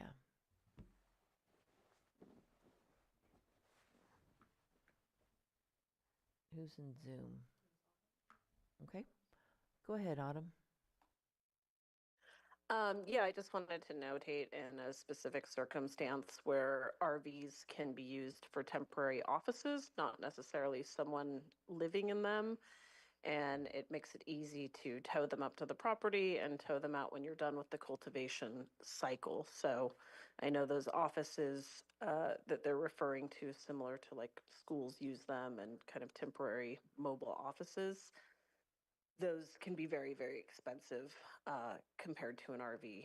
So I think if it's just used as an office space, it shouldn't be an issue, but no one should be living in them, inconsistent with county policy. Thank you, Autumn. Before we go on to the next one, the current code does allow for use of a travel coach, which would include an RV as a temporary office. That's already in place. Next So we're not talking about doing away with that. Right. No, we're talking about temporary workers moving their RVs to a permit site. Got it. Okay. Thank you for the clarification. farm labor quarters, however, just so everybody knows, does include the option for trailer coaches.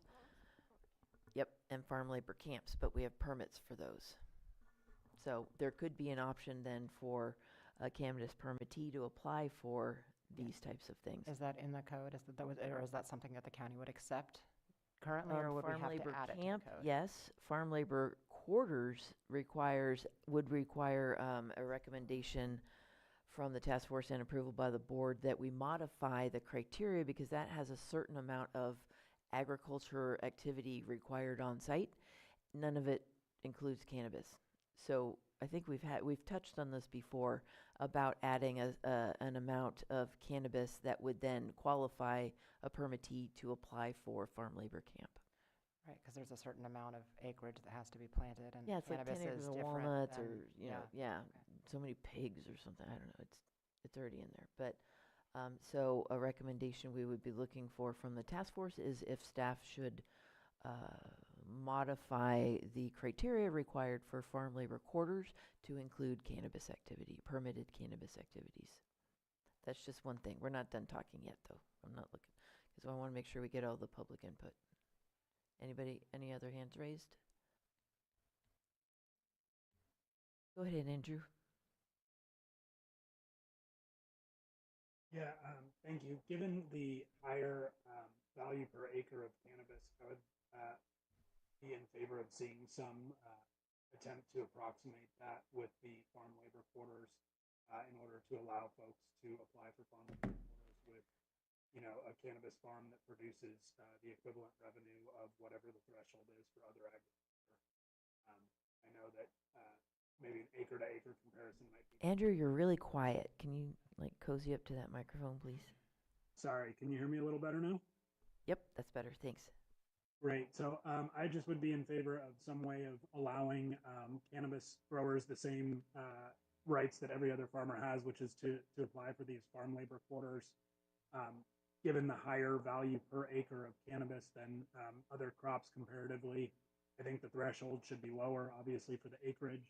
I don't know if there's a way to capture that higher value per acre in that sort of acreage to farm labor quarters requirement that there is baked into the code. But I, for one, would be in favor of seeing that same right that's available to every other farmer in the county be extended to cannabis cultivators. Any other hands? Okay, great. Thanks, Andrew. We're just, Mary found that part of the code, so I'd like her to read to you sort of what we're looking at as far as conventional ag standards. Go ahead. I do believe we touched on this item a little bit quite some time ago, but the uses for farm labor quarters include 50 dairy or purebred cows or 100 beef cattle, or 20 acres of grapes, apples, pears, walnuts, or prunes, or 20,000 broiler chickens, 15,000 egg-laying hens, or 3,000 turkeys, or 15 brood mares, or wholesale nurseries with either 1 acre of propagating greenhouse or 3 acres of field-grown plant materials or containers.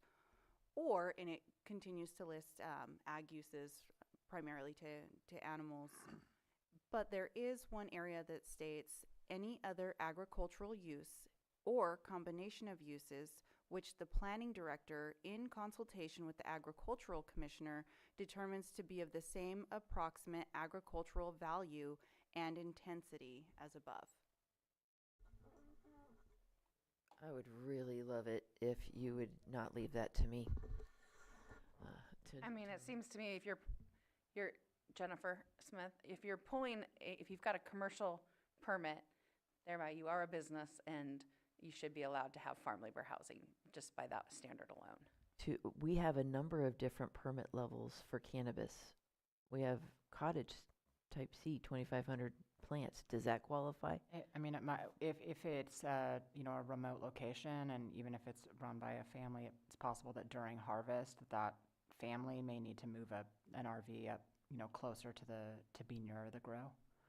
So I would think even a cottage, particularly because often that is just a family, or, one or 2 or 3 people. Okay.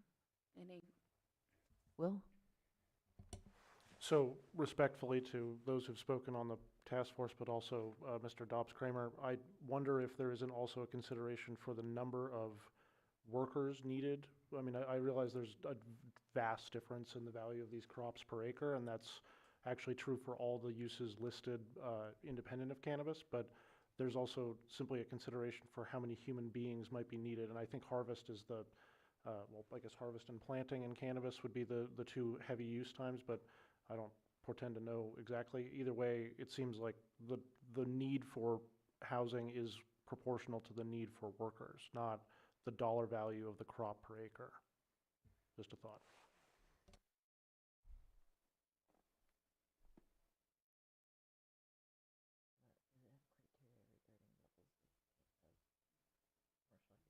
Okay.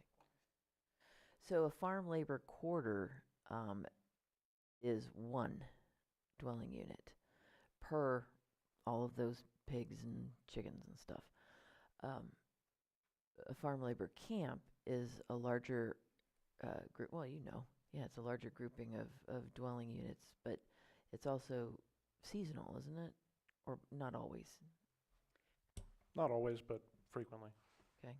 And isn't, if I'm not mistaken, Will, if you have designated licensed farm labor quarters, you're actually able to rent that out to other crops employees, correct? That's correct. You mean camp or an actual quarters? Because farm labor quarters are there permanently. Those are dwellings. Sorry, I should have clarified camps as the terminology is being used here today. Well, that's cool. I didn't know that. So It's a business. yeah, I mean it can be, and I think I'm aware of instances, not at all my own business, but I'm aware of instances where a labor camp may be occupied close to year-round by a group of people who will work in various crops, and that can be, as far as I understand it anyway, across both cannabis and non-cannabis lines. But so far as I understand it from this conversation, there are not farm labor camps located on cannabis properties presently, and I think that's what we're discussing. Not that we know of. Not that Yeah. right. Yeah. Or not that have been applied for yet. Yeah. It gets to be about the same thing. Yeah. Okay. So, what we would be looking. Sorry, I didn't mean to cut you off, but I notice a member of the public is interested in speaking. In the room. Okay. Let's go back to public input.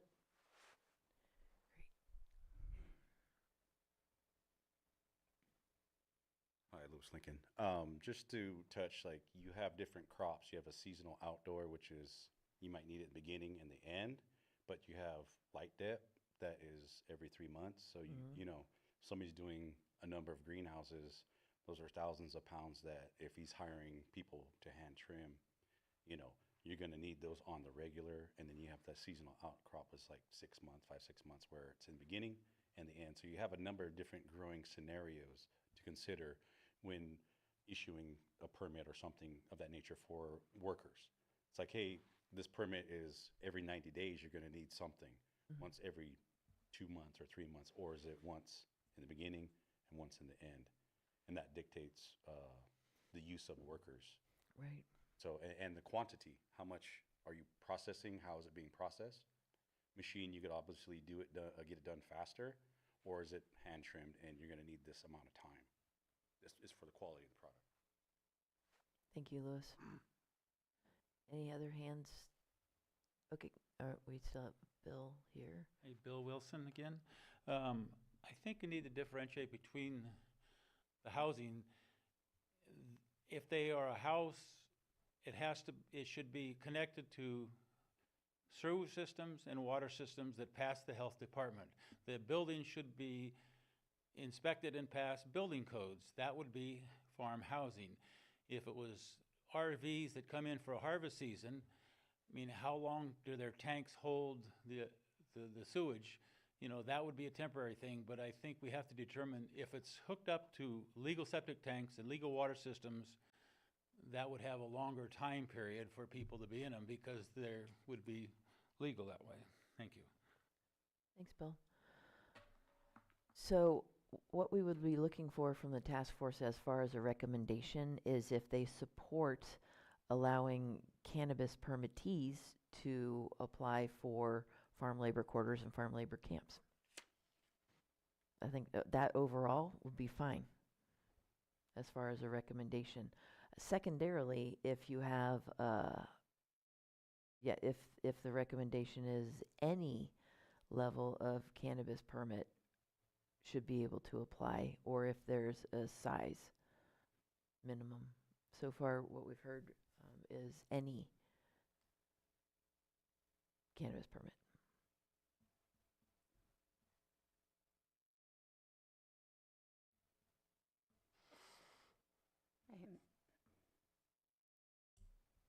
I think we should be allowed to apply as an agricultural product and stand by all the building codes that are required and laws that are required for the various types of housing. Clarifying question on that? Is that pertaining, first of all, is that a motion? Are we making motions, or are we just talking about direction we'd like to see? Well, we're done with public input. We've now brought it back for discussion and/or action.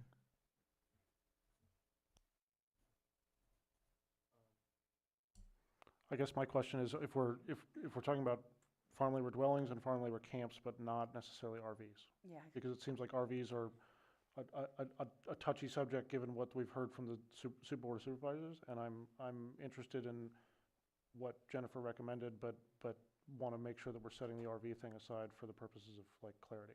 An RV is an option for a farm labor camp. No, farm labor quarters, both. However, it would require a permit for either one of those. And so it would go through the review and making sure that the minimum health and safety standards are in place. So I think that goes back to the whole conversation and how I would like to see it is whatever the guiding principles are of the county regarding RVs on site and the length and duration, that we adhere to whatever county policy is, up to and including being able to establish farm labor camps and farm labor housing, which may or may not include RVs, but if it does include RVs, we again follow those existing rules. So that we're not carving out anything new or different. We're just making sure that we apply and conform to the rules. So what I hear... That's my opinion. So if I hear it correctly, your motion is existing regulations regarding farm labor quarters and farm labor camps should apply to cannabis permittees as well. Correct. That would be my motion. Okay. Second. Did you want any discussion? Because I have a question. We'll allow that. Thank you. So on farm labor quarters, there is a certain level of agricultural activity that's required in order to qualify to apply. Do you want a similar level of cannabis activity in order to qualify? And if so, what level? That's going to vary based upon the type of cultivation, because the smallest cultivation you can have for indoor or mixed light, I believe at the commercial level is, I think, 2,500 square feet. I think it's going to, if you are applying for a commercial cannabis license, then that gives you the right to apply for existing and conforming housing, ag housing. If you have personal grow of your 6 or 12 plants, then no. Okay. So if I hear correctly, the motion and the second is commercial cannabis permittees, or the regulations applying to farm labor quarters and farm labor camps shall also apply to commercial cannabis permittees. Yes. Motion and a second. All those in favor? Aye. Aye. Aye. Aye. Anybody against? That motion carries 4-0. Thank you. Where are we? We're going to take a 5-minute break. Closing up on 3 o'clock, so we have about another hour and 10 minutes to go.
Check 1, 2.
Okay, thank you, thank you.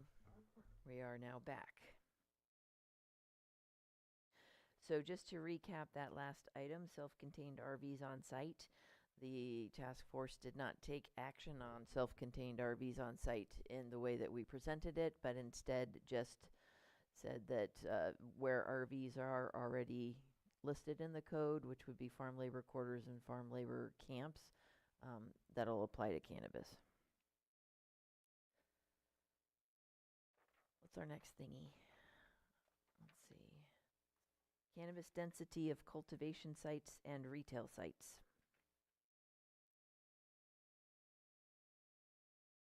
Mary, would you like to talk about this one?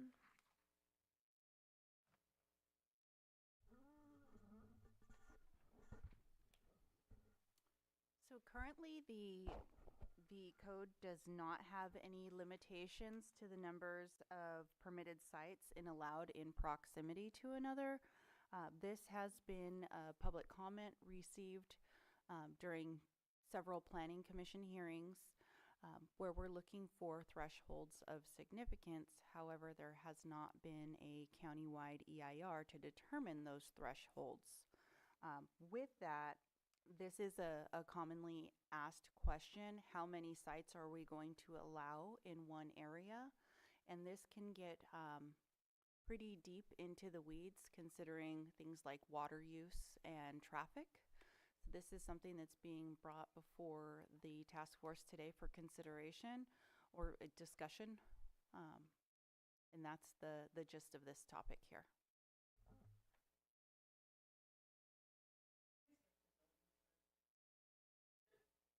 So adult use is one of the topics that code enforcement wanted to be present for.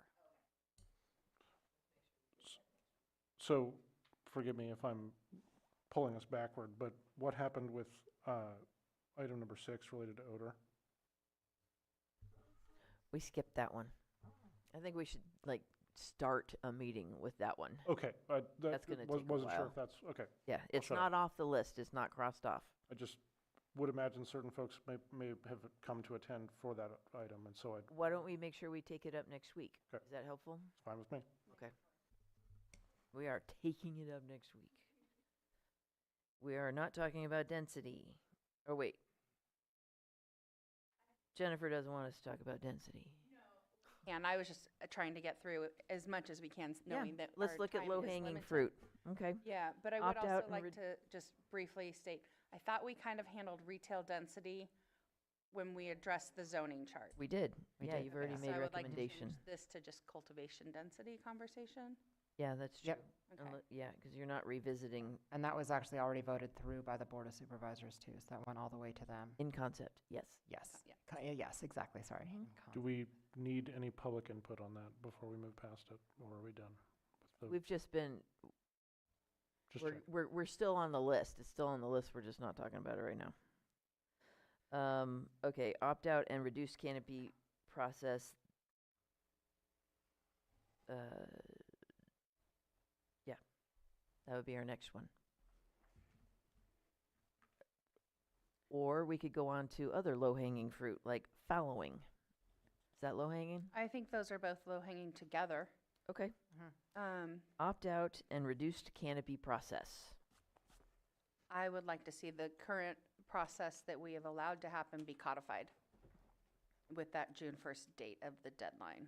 So just to clarify for task force and public, currently it's just been an internal policy that was developed by staff to create an avenue for permittees to maintain active use permits, in allowing for the flexibility of business decisions in a volatile market.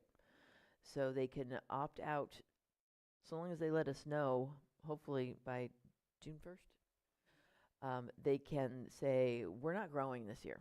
We're opting out of our process. And so we hold their permit as active, given that notification, instead of inactive for a year.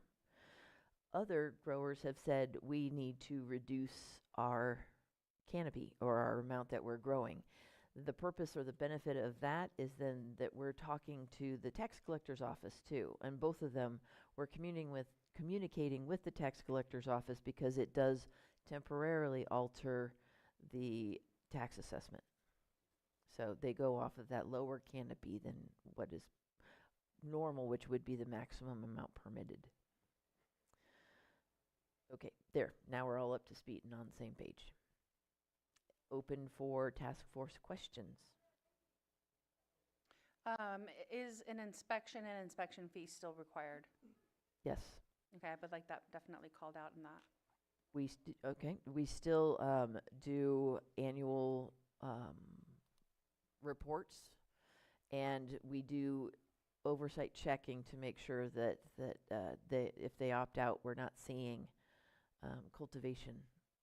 So, because it's important, and just so you know, the tax collector's office, not just ours but statewide, where that is an option, have been finding disturbing reports of people in the metric system of having cannabis but not cultivating that year. So that does, just because they opt out doesn't mean we're not paying attention to them. Great. If the task force has no questions, we'll go to public input on this item. Anybody in the room? And none. Any hands in Zoom? Go ahead, Angela. Thank you, Maria. Sorry, I'm still getting my voice back. I just wanted to point out in the agenda, CAP submitted a letter, and CAP requested that no changes be made to the opt-out and reduced canopy process, and to amend the code for clarification. And yeah, they did. The Board of Supervisors did solidify the resolution in May, making the deadline, opt-out deadline, June 1st. But I wanted to ask, and this will be going into the next thing that's going to come up. How does opt-out or reducing differ from fallowing? So on page 30 of the agenda, we have our letter, and that's one of the questions that we asked in it. We'd like to know how this is going to vary from the current opt-out process for fallowing. Great question. Thank you. That's probably why Jennifer was saying we could deal with both of these items at the same time. Okay, and any other hands? So we'll get to that in just a second, Angela. Hang on to that one. Any other hands in Zoom? Okay, bringing it back. That is a good question. Do we need to address these as separately, or are they similar? I think they're similar. I think they're the same. Yeah. Opting out is following, I would imagine. Yeah, that's okay. It would just, yeah, the two things would be reduced canopy or opt out entirely, right? Right.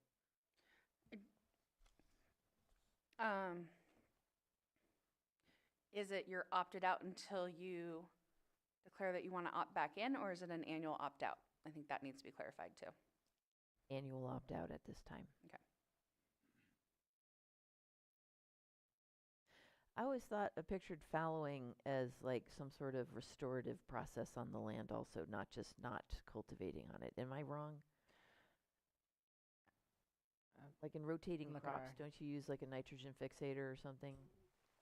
That's true of like field crops, but it's not necessarily true of, I mean, I don't know, you're not wrong in your guess, but it's more true of crops that are lower impact and lower infrastructure bearing, you know what I mean? Like, so fallowing a hayfield is essentially not doing anything with it, whereas fallowing an orchard I mean, you might more readily reach for the term abandoning an orchard than fallowing it, but you might, they could involve the exact same amount of effort, so to speak.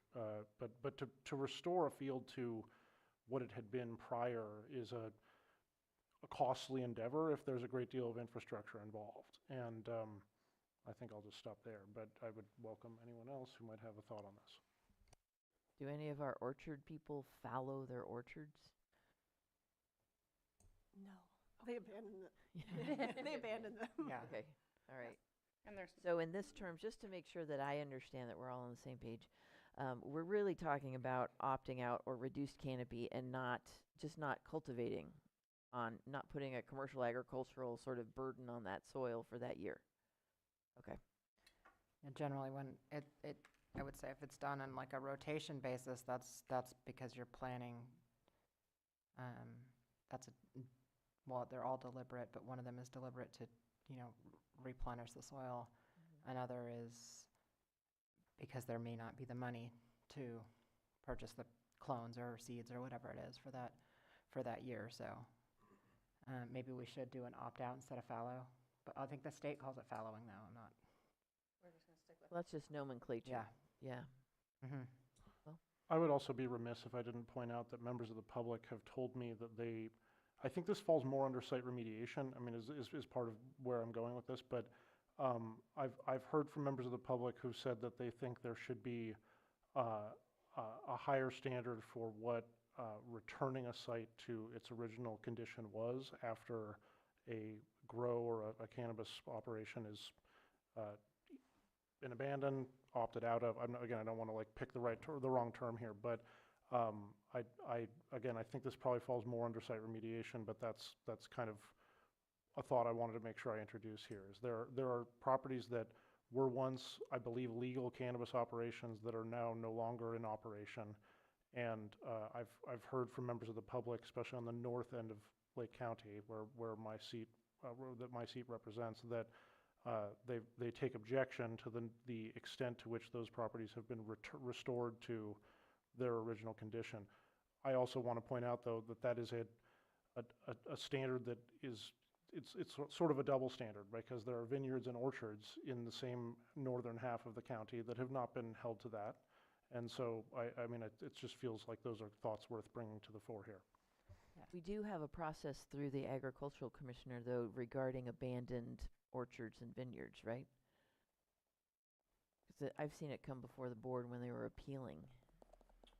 That's specific to the, I think it's pear and Yeah. apple orchards. But nothing else? No walnuts or vineyards? No, Okay. not currently, no.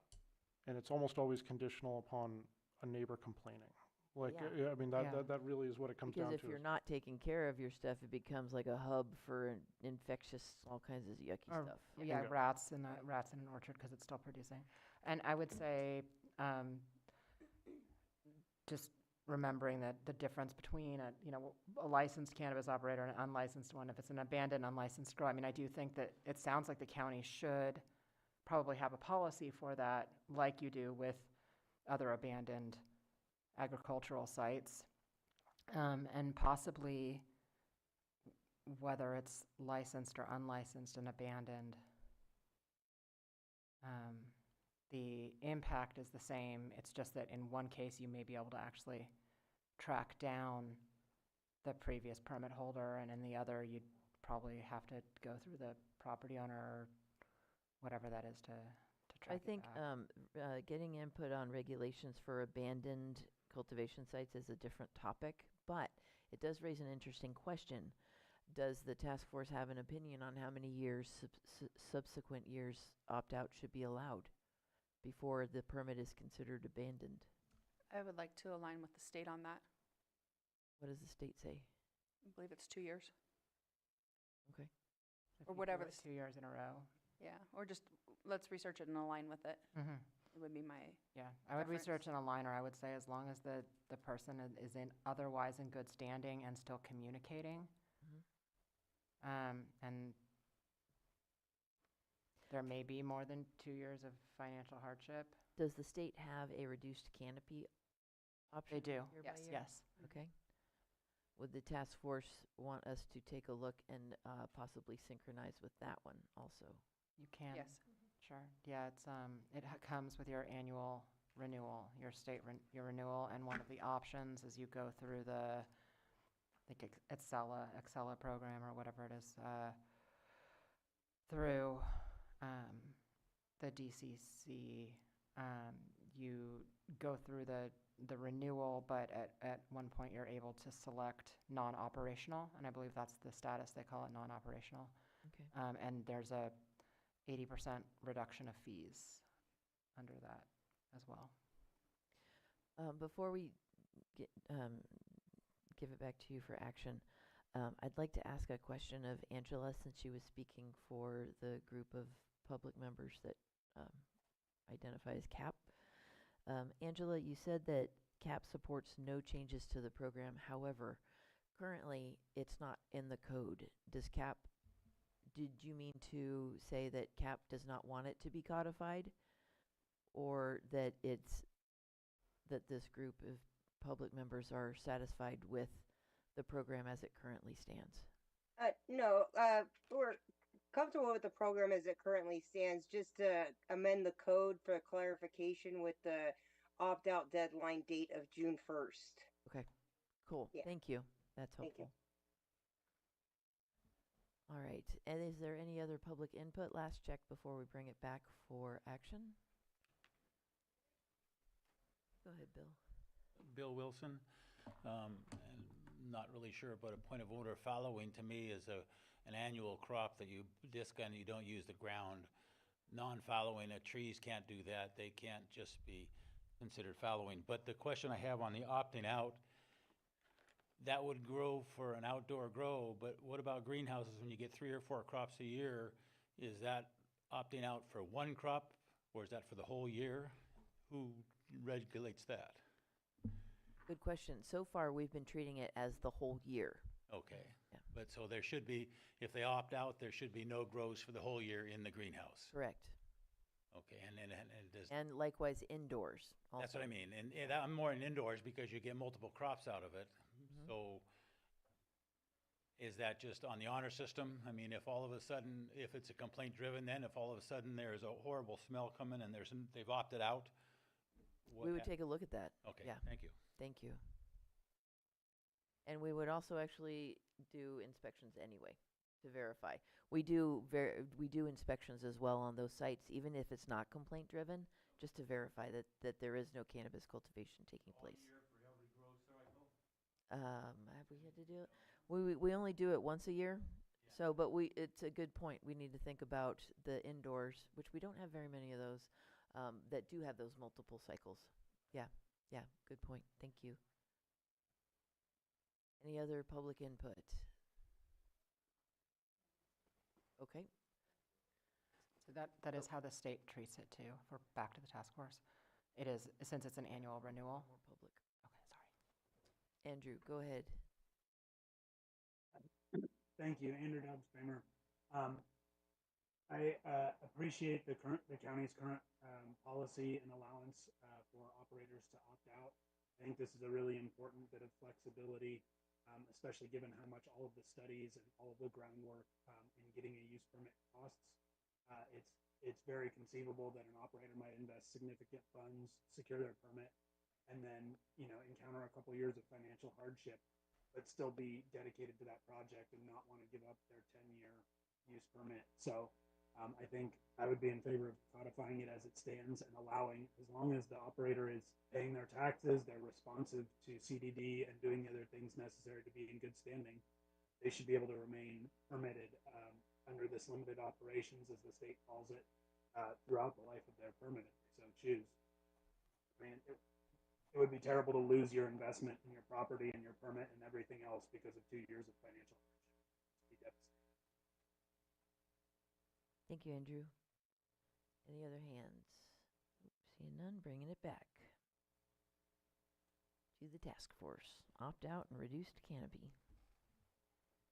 What I've got is a line with state regarding the number of years one can opt out and reduced canopy timelines. The board's already taken a position that the June 1st is that date, which is so during the summer, a lot of our staff, our planners are fully engaged in site visits. And the tax collectors, they've got their own other non-cannabis timelines too. So that June 1st is going to really help so that we're not scrambling over last minute opt-outs or reduced. And so that's what I've got.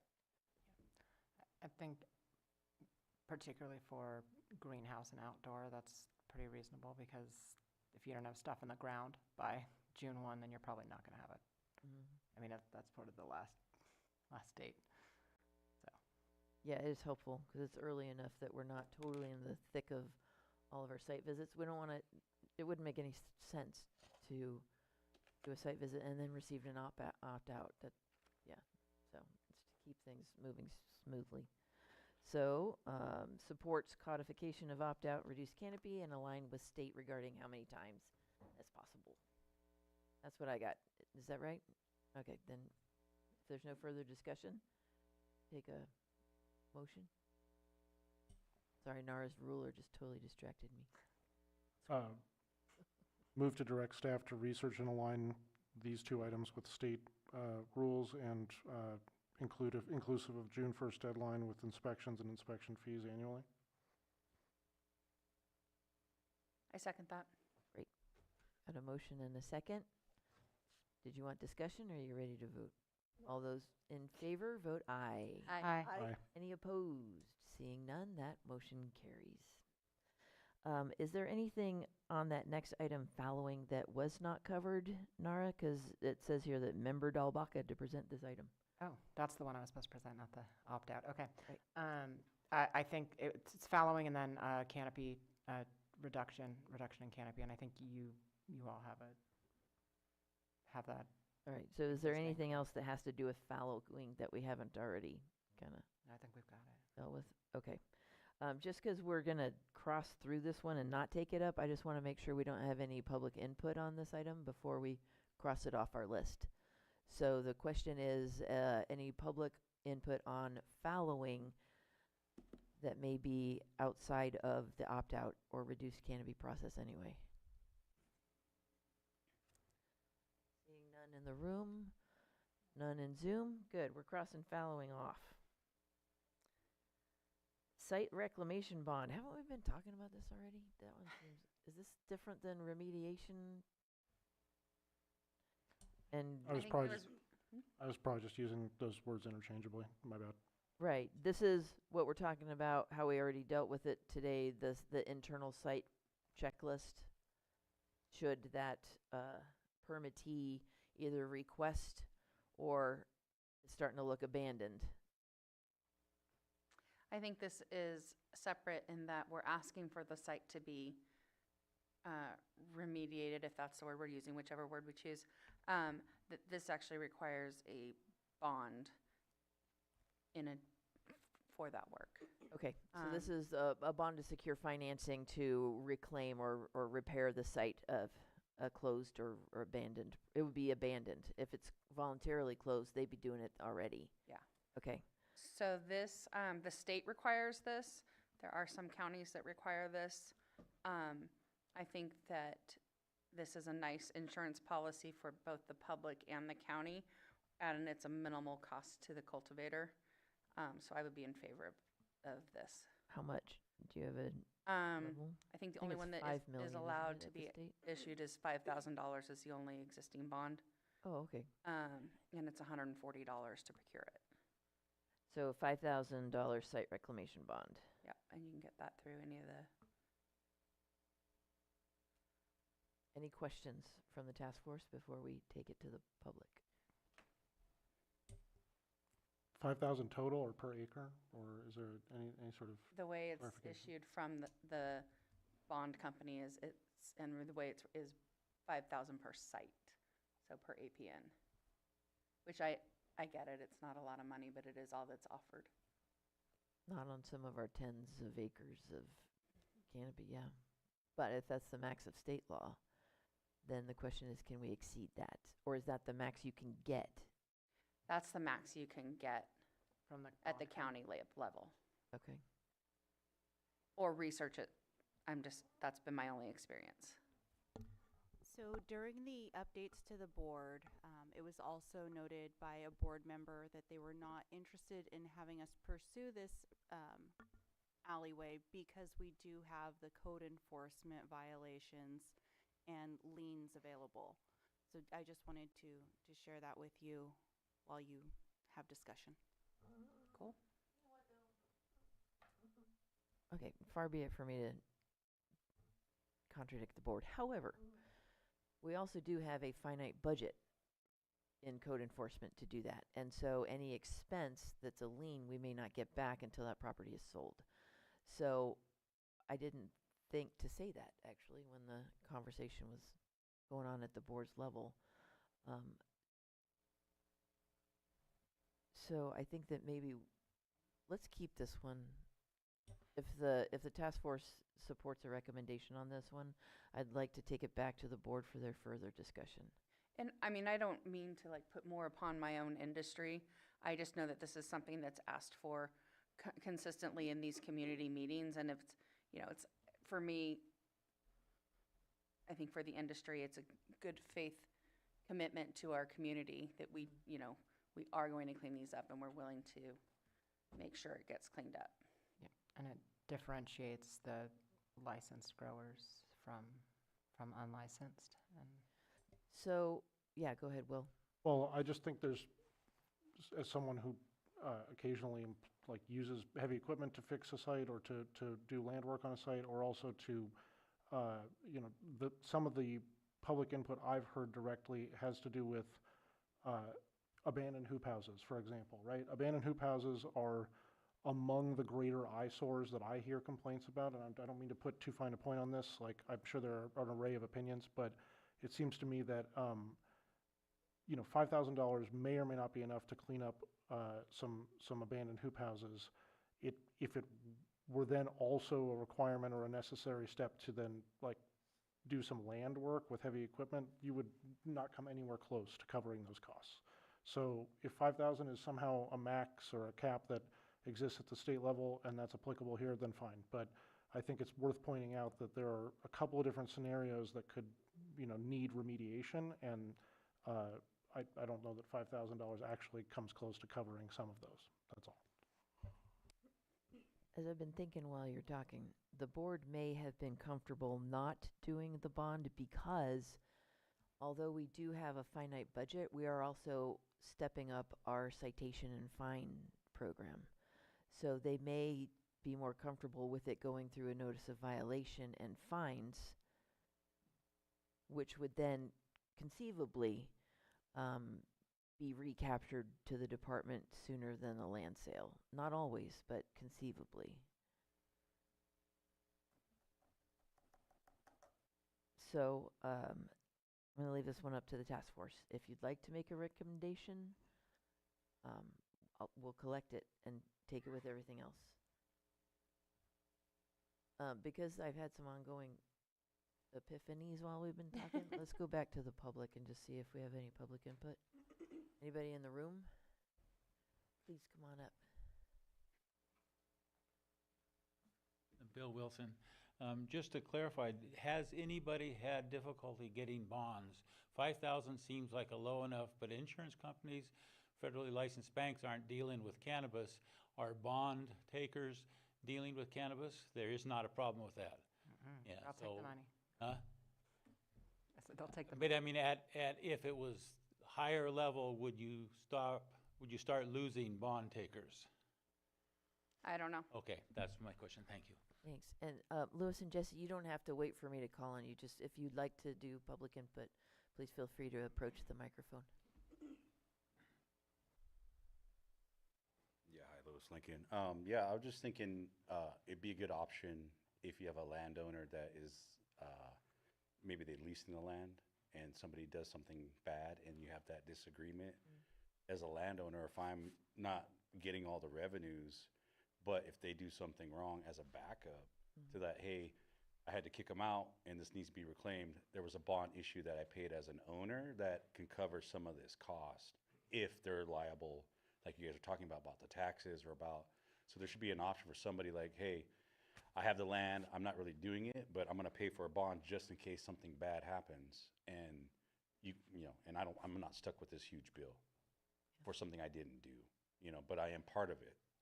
You know what I mean? Like there could be an option for something in this industry where it helps out people who are having bad actors come in and just kind of fallow their land, and do all these things that has value to it, financial, like he's talking about. To get a backhoe to come in to pull something out, that's $5,000 easily, 1 day or 2 days or whatever. But having an option for them would be great that they could choose to, and maybe that's through code enforcement or something. But or when you apply, it's like, hey, would you like an option for this, whatever it is, the license you're holding, if something bad happens or whatever, Depending, I mean, the option out there is good for people that aren't doing the work and doing everything themselves, and they have the land. So that's just my.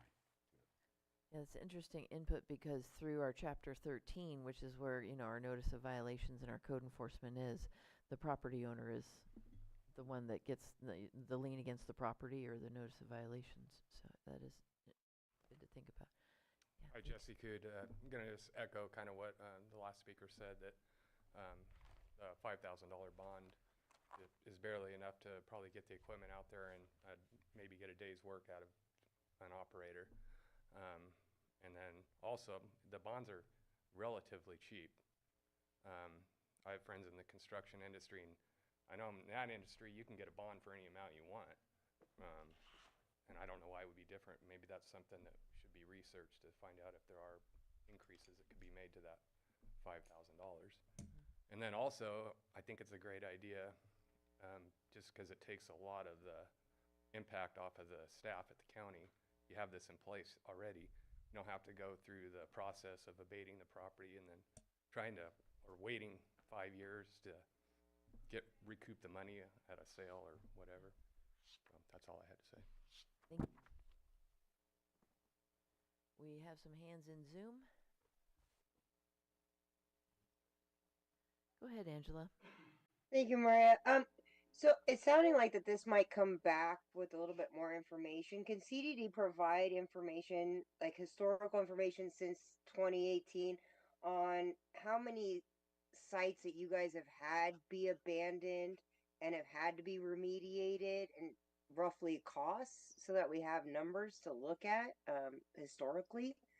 Is that something that you would have? Or would that be code enforcement? Great question. So we have had some abandoned sites. They have not been remediated by the county. They've been left there. We don't have a budget to do that right now. Okay, so are they accruing fines right now? Not that I know of. Okay. All right. Thank And you. they're on expired projects too. Yeah.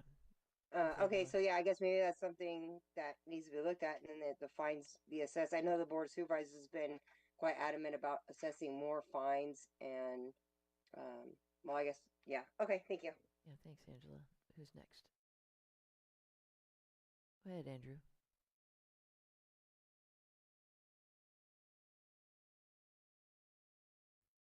Hi, thank you. Andrew Dobbs Kramer. I want to just agree with what the supervisors previously stated, which is that there is a mechanism already for this through code enforcement. I also want to just remind everyone that we're talking about adding another mechanism here with the site closeout checklist that we've just discussed today. And it seems like maybe that would be the site closeout checklist, and then penalties if that's not met. Seems like what we're already talking about today. That seems inherent in having the checklist, is that if you don't check off all the things on the site closeout list, that you would still have some negative repercussions for not completing that checklist.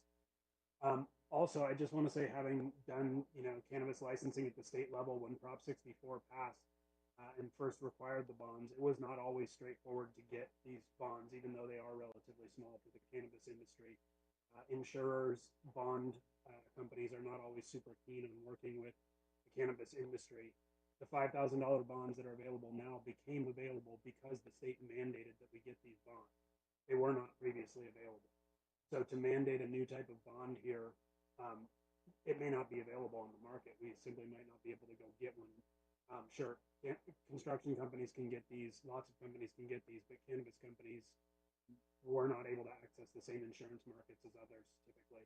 So I think pointing to code enforcement, pointing to the site closeout checklist, and being clear about what are the repercussions if people don't finish that checklist and don't close it out, I think would be a simpler mechanism here than trying to involve a third-party insurance company and ensuring that bonds are up to date and everything that goes with that. Thank you.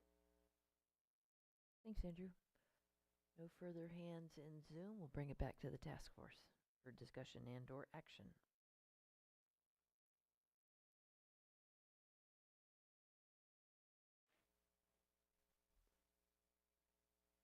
not everybody at once. What is it that you're looking for from us on this? Okay, so this has been on our agenda for a while, but the board also did say that they're not really interested in this. So what I'm looking for is if the task force thinks it's important enough that you really still want to make a recommendation. Typically, if the board says, we're not interested in this, it may not gain a lot of traction. So the background supporting a recommendation should be fairly compelling. I feel like this is something that could be handled in conditions of approval. That site site cleanup or, closing out of the site would be something that would be added or may already be in the conditions of approval. That site, something like that. Question, but site cleanup, I mean, I would imagine it's a line item in conditions of approval, but you can't predict the future at the moment you approve a project, right? So it seems to me that in order for there to be accountability and or funds available for this type of stuff, I understand the point about the board has no appetite. Okay, like the board has their option to take action as they choose when they do. I personally think that some sort of site remediation bond or site reclamation bond is an appropriate thing to do. If it's capped at 5,000, then it is. But I'm prepared to make a motion that be included as part of the task force recommendations going forward.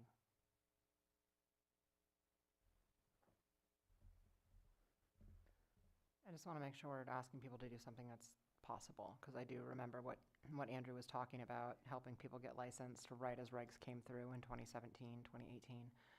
And the state had the surety bond, and we were like trying to find a company that would do a surety bond for a cannabis company. And I don't know, I'm sure there are existing site reclamation bonds. I don't know. That was California-wide, though. And if this is just Lake County, I don't know that there would be enough of a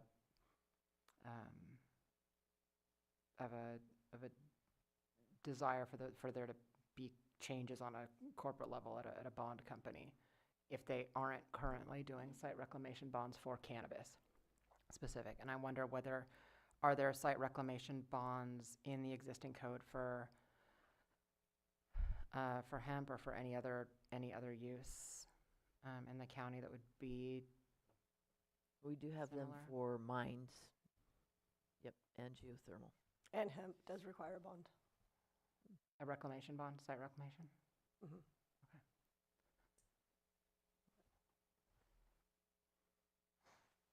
We look at. I'm yeah. looking at y'all for consensus on something and or a motion. If I can ask Nara, like directly, you'd said something a minute ago about how good practice here differentiates legal players from illegal Right. players, and I mean, in that spirit is what I'm suggesting. I mean, does that work, or does that? I just want to make sure that's something that would be possible for a company to get, because I think if you're adding a regulation that's not possible or not attainable, then it's not going to go anywhere, and it could end up stalling a project approval. So it's not so much that I don't think there's a desire to be good actors. I think it's just, can it be done? On the state website, it does talk about a limit of 5,000. So I don't think that's changed at their level. And this bond then would be helpful for not the ones that would be going through a closeout checklist, but the ones who expired or walked away. Mm-hmm. Not that I'm helping y'all achieve consensus, but And so then the county would be able to, yeah, okay, that's, I would be in favor of this. yeah. was that a motion, Will? It sure was. I'm going to Okay. second Will's motion. Okie doke. So we have a motion by Will, second by Jennifer, for adding a requirement of a $5,000 surety bond to a cannabis permit requirements.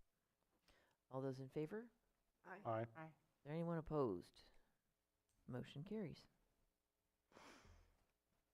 Site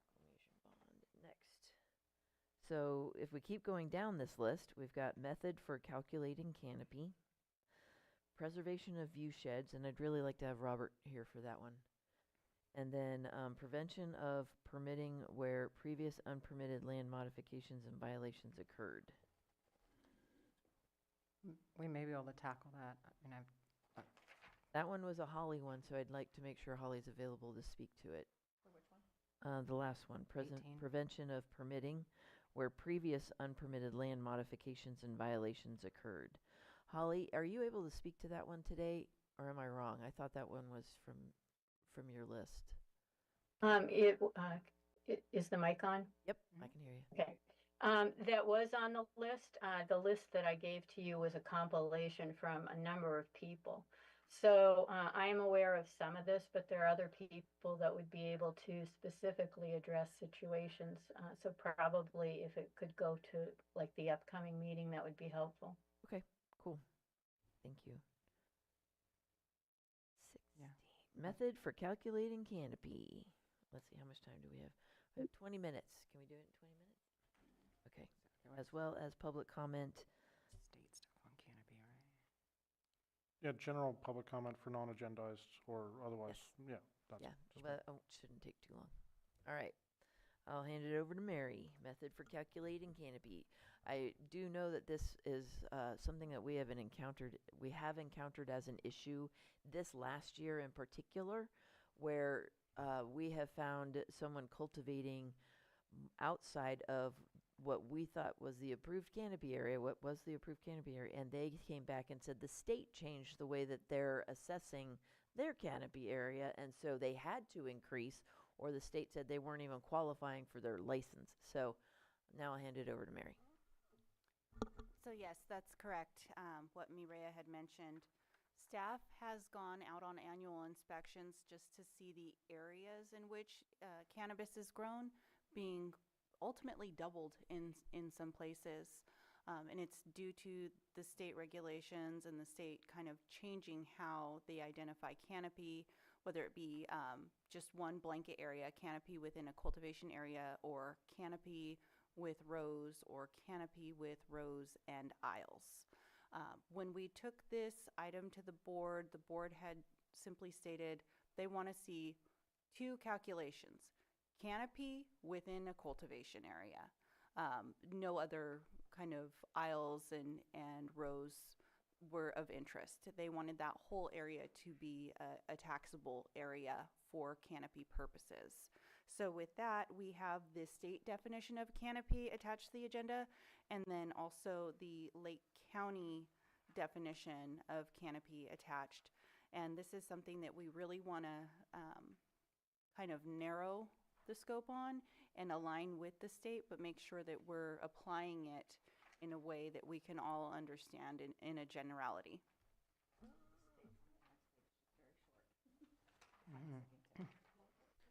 And then there was the communication from the DCC that came in November as well, right, about the state relevant language, and then the sort of referring us to Humboldt County because they have an annual planting disclosure form, and that might be something that Lake might want to look at. Have we seen that before?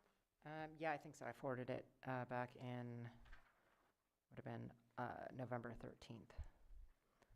Then I recommend that we that you resend that to us. Let's attach it to the agenda, and we'll talk about it with that as a reference at our next meeting. I will forward that again. Mary, do you want it too?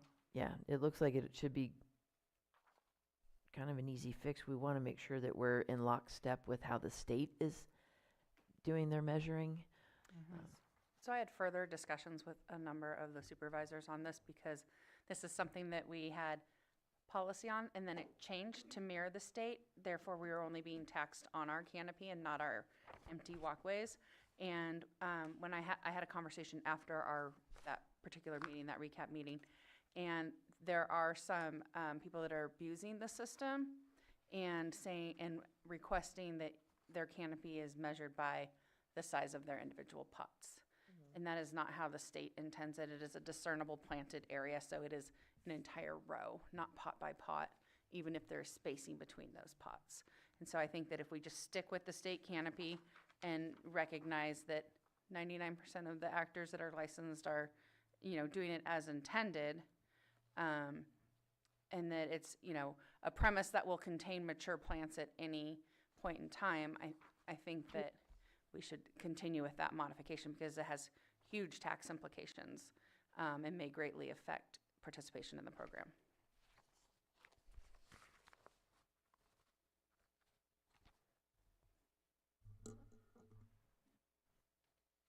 If there are no further questions on the task force, let's open it up to public input. I don't see anybody in the room coming up, so are there any hands in Zoom? Go ahead, Andrew. Thank you. Andrew Dobbs Kramer, can you hear me clearly? Yes. Great. Thank you. I just want to echo what Task Force Member Smith said here. The policy, as it stands to measure discernible planting blocks, is in alignment with the state. The state does not measure canopy by your entire fenced area. You measure it by your planted area in rows. While the state doesn't give you breaks for gaps in your rows, and I think that's what Task Force Member Smith is suggesting that continue here at the county level, is that you be taxed on the actual rows. But walking aisles are not taxable. There's no cultivation happening in walking aisles. You're planting in a hedgerow, and that is your canopy area. So I think that's the way it should be measured, and not the entire fenced off area. It's, certainly you don't want to incentivize people to grow into the aisles and then make conditions less safe for workers, make conditions worse for pests, etc. Having appropriate plant spacing is necessary for pest management, employee safety, everything else. And so we shouldn't disincentivize that by trying to tax the entire fenced area. Thank you, Andrew. Are there any other hands raised? Okay, hold on just a second, Christopher. Nara just forwarded us that one highlighted sentence or two, so I'm going to have Mary read that, with the idea of continuing with this item today and not necessarily passing it on unless necessary. So the email reads, the relevant regulatory sections are 16308, Pren A, Pren 1, and 2. The canopy shall be marked with clearly identifiable boundaries, and the designated boundaries of the canopy area must be of sufficient size to contain the mature plants in their entirety at any point in time. No portion of the plant is permitted to hang over an established canopy boundary.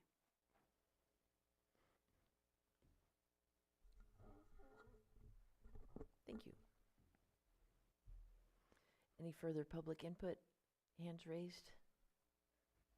There was Christopher Thomas. Christopher Thomas. Please go ahead, Christopher. Hello, thank you for letting me speak. My name is Christopher Thomas. I'm really just backing up what the gentleman and Jennifer said.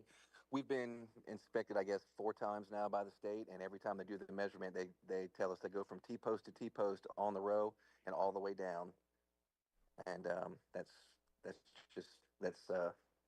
my input. Thank you very much. Thank you. Do we have any further hands raised?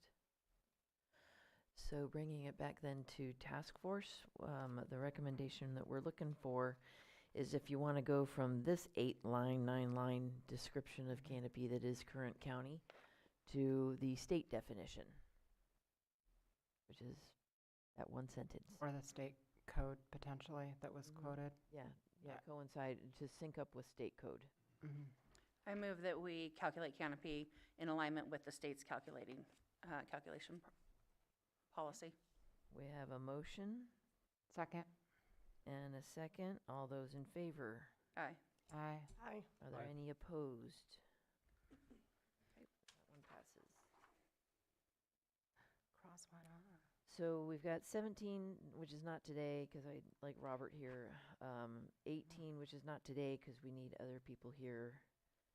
Odor, which we can't do in 10 minutes. I would say the odor and density of cultivation probably should be the same day, because my guess is that they're substantially similar in terms of the discussion. Okay, should we start on those next week? Gonna have to do it sometime. Yeah, so Holly, go ahead, the people that you were gonna notify, let them know that it's not likely we'll get to that one, 18 next week, because I think odor's gonna take a while. But if you could just give them a heads up that we do need them when we get to that item, that'd be great. Can I ask a question on, well, I guess this would be public request or comment, but is it possible to get maps of, if we're going to talk about cannabis density and in setbacks, would it be possible to get maps of where, the operations occur, both pending and current? I think we might have that already in those cumulative impact maps, the ones that we share at the planning commission hearings. Would that suffice?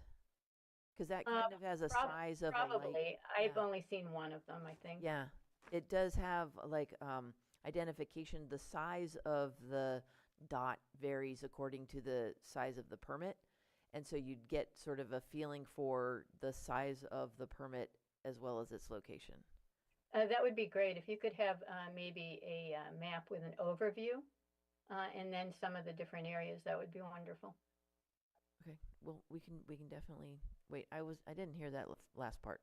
Overview of well, if we could have an overview map showing, just generally, in Lake County and then the specific areas, that would be great.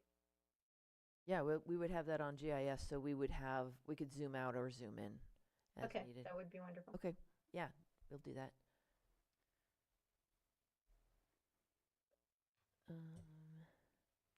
Just a quick question. Does that mean that the remaining sub-items that we will need to address are 6, 11, 12, 17, and 18? Could you say that again, please? Sorry. Sure. I'm just been crossing things off as we've been going, so it seems to me that we have still discussion of the odor concerns on item number 6. Item number 11 still has some to be discussed, or no? Yes. Item number 12 as well? Yes. And 17 and 18? Correct. Is that everything? That's what I show. Okay, just double checking. Yeah. Thank you. It seems that the medical program could be a really quick one. Could we perhaps start and finish with that one and have the appropriate code enforcement people here? Yes. And then move into one of the longer agenda items? Sure. I think we could finish that today. No, because we don't have code folk ready. Yeah. But yeah, so at the next meeting, let's start with 12 and then go up to 6 and then 11. Okay. Pretty much in that order. I mean, you don't have to change the agenda. Just take them out of order. Yeah, they'll all be on there. Okay, let's move on then. We're not touching 7. Oh, but on number 7, consideration of development standards for cannabis-related businesses. I have been thinking about this one, and I think that we don't have the time in our meetings to go line by line with nothing. So what I have asked is for NARA to assemble what the recommendation of the cannabis industry was, and I'd like to offer that also for any members of the task force. If you have ideas already to recommend for development standards, that would be helpful to add that before we end up with that item. It looks like we're probably a couple weeks out from it. Holly, just reaching out to you also as like a CAP representative, if there are definite recommendations, if you wanted to assemble a table and have it present, then we're not starting from scratch. We'd be starting from different positions and sort of looking to reconcile them. Maria, can you explain to me exactly what would be covered in development standards? Yeah, that's fair. If you take a look at the way the ordinance is currently structured, the development standards are covered at the very beginning in a table, section 1 or 27.13, 27. Is this table B or? Yeah, this is in table B, and it covers the minimum lot size, setback from property lines, off-site residences, setbacks, number of living cannabis plants where appropriate, number of mature cannabis plants where appropriate, minimum fence height, maximum canopy area. Okay, so Maria, isn't part of that also in number 11? Are you talking about discussion of density and canopy? Yeah, if you Yeah. look at the Yeah, it you know, sort the of does verbiage that touch you there. gave us. Yeah. Okay. So we do What- have a little overlap. Okay. But that's the things that I just listed are the development standards that we're going to go through.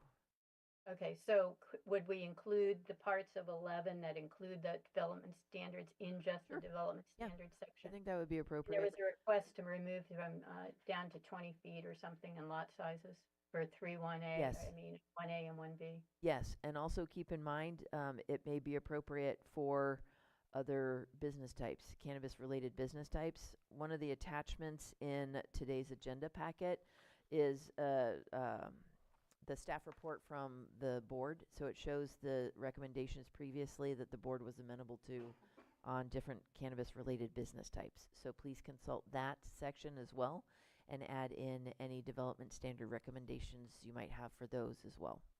That's Page item 7. 19. Okay, yeah. Yeah, it's page 19. It just has that table that I think would be really helpful for folks kind of thinking about development standards, because this is what we needed to do development standards for. Okay. So not just cultivation. Yes, and I read that, I misunderstood that as setbacks only, and so looking at the rest of the table.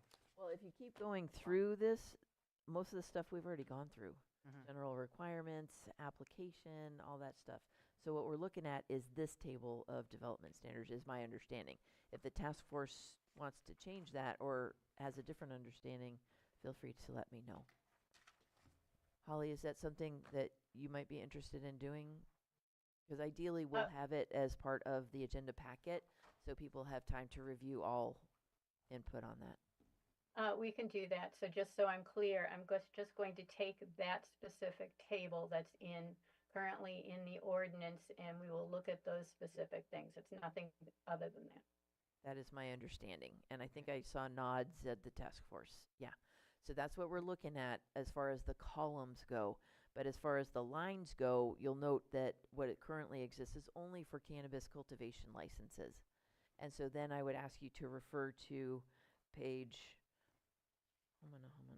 19 of today's agenda packet for that table that starts on that page 2 of that staff report, because there are additional cannabis-related businesses that if you just include those, if you have development standard recommendations for those, that'd be helpful. Then we're looking at the whole enchilada.